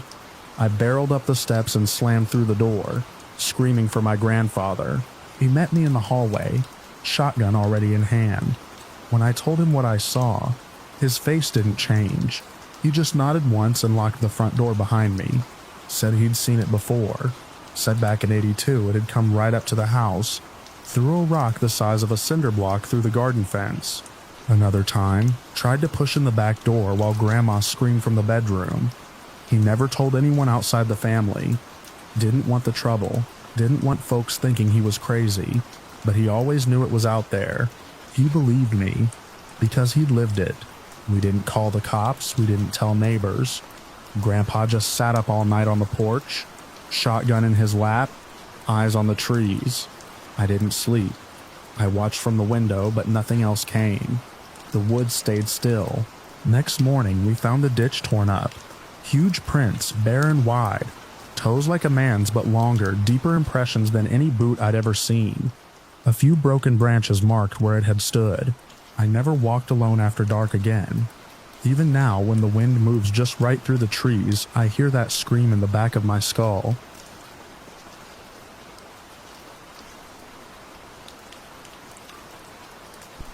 It started with the smell, not something dead, not quite, more like the heavy iron stink of a butcher's back room, mixed with the earthy musk of wet leaves. We were deep in the woods, maybe a half-mile off the nearest logging road, just me and my younger brother Evan. We'd been walking since late morning, photographing wildlife and tracking deer sign for fun. Central Wisconsin isn't exactly remote, but this patch of hunting land we had permission to wander felt a little untouched, especially once the path disappeared behind us. We spotted the blood before anything else, a wide sweep of it soaked into the fallen leaves, staining the ground in blotches too big for a single animal. Evan stopped short and gave me a look like, what the hell? He's the cautious one, always scanning, always ready to bolt. I raised my camera instinct more than thought. The autofocus hunted for contrast among the reds and browns, then locked in. It wasn't just blood. Scattered around were corn husks, some still with kernels attached, half rotted and slimy, along with bright red peppers crushed and glistening like organs.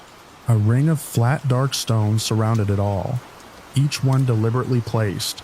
At the very center was a fresh mound of earth, maybe 3 feet long and a foot wide, like someone had buried a small body not more than a day or two ago.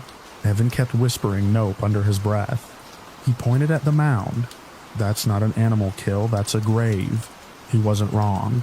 The dirt was smooth, no claw marks, no drag trails, just a clean dig, the kind you'd make with a shovel, then packed back down with care. Something ceremonial hung in the air, like we'd interrupted something meant to stay hidden. I remember backing up, feeling a tightness in my throat. The silence of the woods wasn't peaceful anymore.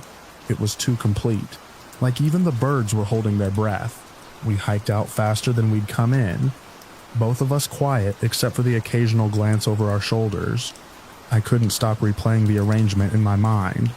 The colors were wrong for nature, too vivid, too intentional. That night we told Mom what we'd found. She called the sheriff without hesitating. The next morning, Sheriff Dunley and 2 deputies met us at the trailhead. Evan led them back while I brought up the rear, camera slung across my chest. I kept expecting the scene to be gone, like it had been some waking dream.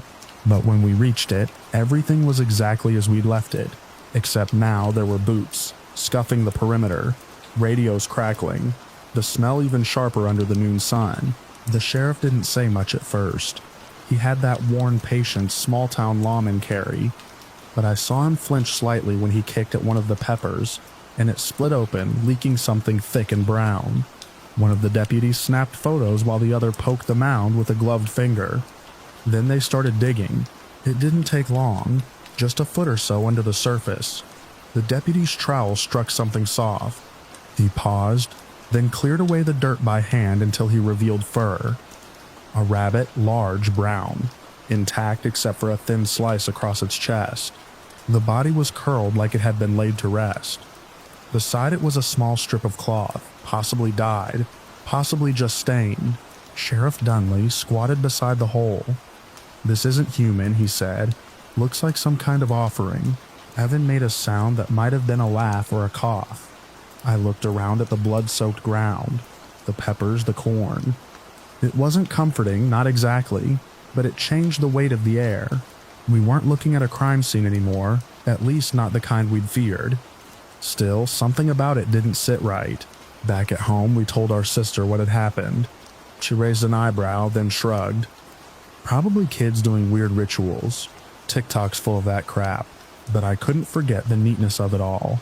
The way the rocks had been placed, the cleanness of the cut on the rabbit's chest, the unsettling abundance of blood that didn't quite match the size of the body buried there. A week later, I went back alone. I told myself it was to get more photos, document the site now that it had been disturbed. But when I reached it, the clearing was clean. No blood, no husks, no rocks, just a patch of earth slightly darker than the rest. Like something had happened there and been scrubbed away.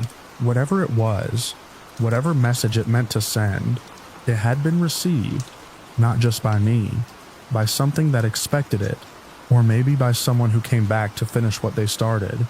Either way, I didn't go back again after that day, and I never brought my camera into those woods again.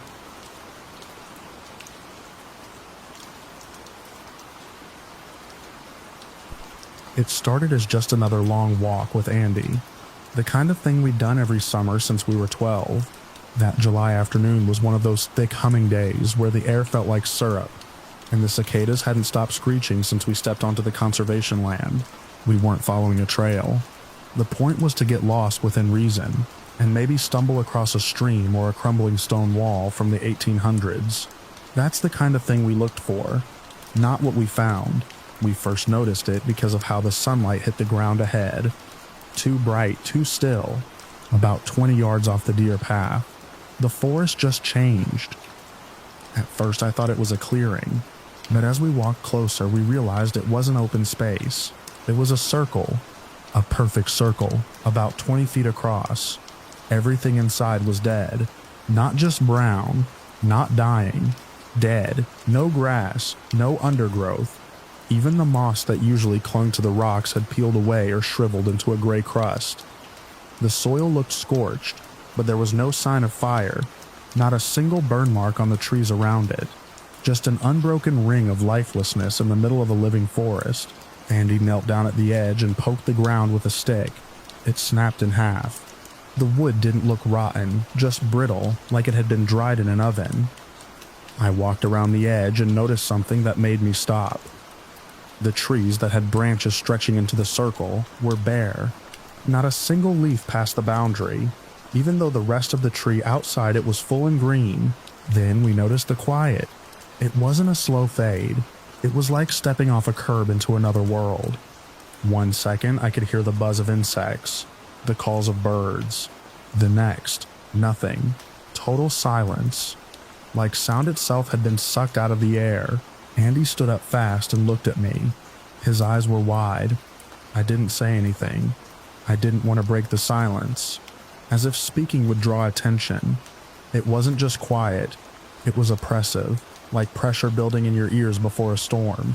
Except it never released. We looked at each other and took a step in. The silence deepened. My ears strained for something, anything. I clapped once. The sound was thin, muted, like it got swallowed up before it could bounce back. Andy muttered something, but I couldn't make it out. I could see his mouth move, but it was like watching someone through glass. No resonance, no echo, just the raw shape of the words. Then the feeling hit. I can't explain it exactly. It was like being watched, but not from a direction, not from behind a tree or above us. It was everywhere, all around, inside even, like the space itself had eyes. Not curiosity, hostility. There was no movement, no wind, but the sensation was unmistakable. Not that we were unwelcome, that we shouldn't be alive in that space at all. Andy took another step. I stayed still. He was almost to the center when he stopped, bent down and picked something up. I squinted. It looked like a bird, or had been. All bone and feather, but not rotting. Mummified, dried out, perfectly preserved. He didn't bring it back, just dropped it like it burned. Then he said too loudly, "We need to go." We didn't run. Not at first. We backed out, slow, like leaving would undo whatever we'd stepped into. As soon as we crossed the invisible line, the forest sounds came roaring back. It was dizzying, like waking up after anesthesia. My legs gave out for a second, and he grabbed my arm and pulled me along. We hiked back faster than we ever had. Neither of us spoke until we reached the car. Even then, we didn't talk about what we'd seen. Not that day, not the next. It wasn't until a week later that Andy admitted he hadn't slept since, that every time he closed his eyes, he felt that gaze again. And I had to admit, I felt it too, like something hadn't let us go. Like stepping into that circle had marked us. We tried to find it again, months later with printed maps and GPS. Couldn't. The woods looked normal. Every tree, every turn, as if the land had shifted behind us to hide it.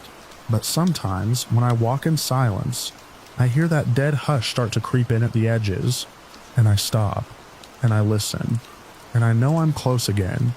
Too close.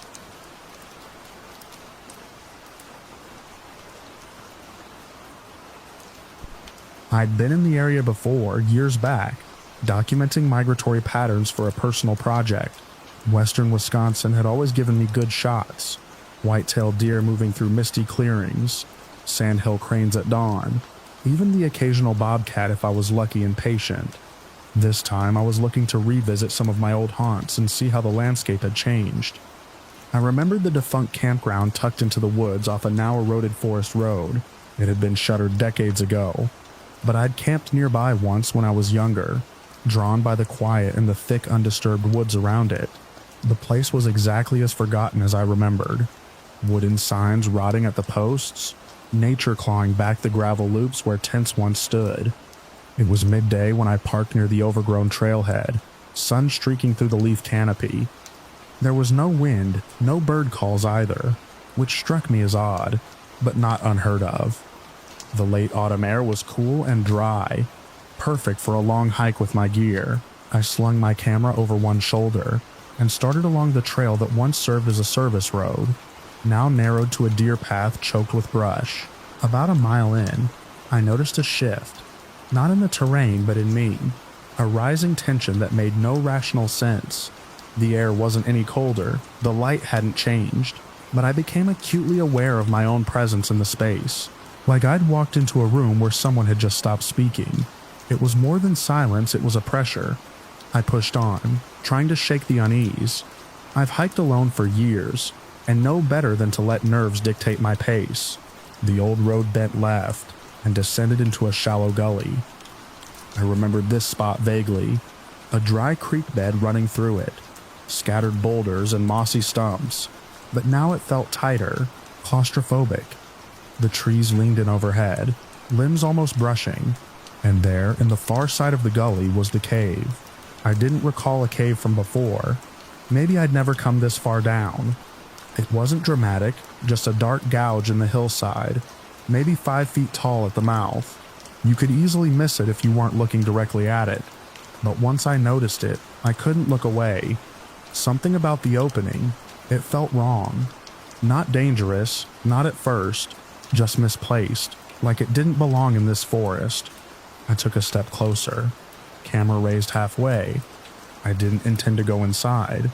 I just wanted a better look. But as I moved down into the gully, the feeling of pressure intensified. My heart rate picked up, and every instinct I had honed from years of backcountry solo trips screamed for me to stop. I did. I stood dead still, 20 yards from the cave, and realized I wasn't alone. No sound, no movement, but the sensation of being watched was overwhelming. I scanned the tree line, the shadows under the branches, the boulders scattered near the cave mouth. Nothing moved.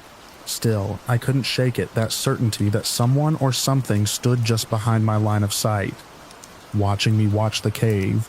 Then, a sound, not from the cave, from behind me. It wasn't subtle. It was a crash immense, close and violent, a sound like a dead tree falling, but louder, more intentional, brush cracking, weight hitting the forest floor like something massive had dropped onto it. I spun around, camera clutched to my chest, and saw nothing, just trees and undergrowth. No movement, but the sound had come from less than 30 feet away. I didn't think. I ran. I didn't stop to shoulder my pack properly. I didn't care what lens might break. I just ran, uphill, scrambling through brambles and ducking under low branches, back toward the old road. My breath was ragged within seconds. I'm in good shape, but fear like that burns through you fast. Even as I ran, I couldn't hear pursuit. No footsteps, no continued crashing, just the pounding of my boots and my heart and the occasional snap of a twig underfoot. That was somehow worse. If it had been a bear or a moose, it would have made noise. This silence behind me, this vacuum, felt calculated. I reached the old parking lot gasping.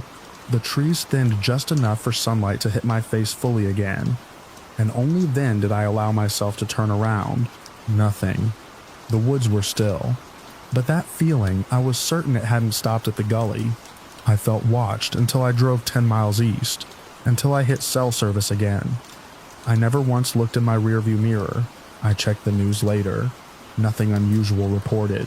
No sightings, no collapses, no missing hikers. I even went through old geological surveys, trying to see if the cave had ever been documented. Nothing. It's not marked on any maps I can find. It shouldn't be there. I haven't gone back. I still hike, still photograph wildlife, but I steer clear of that stretch of woods now. Every once in a while, I dream about the gully, not the cave, just the moment right before the crash, when everything held its breath.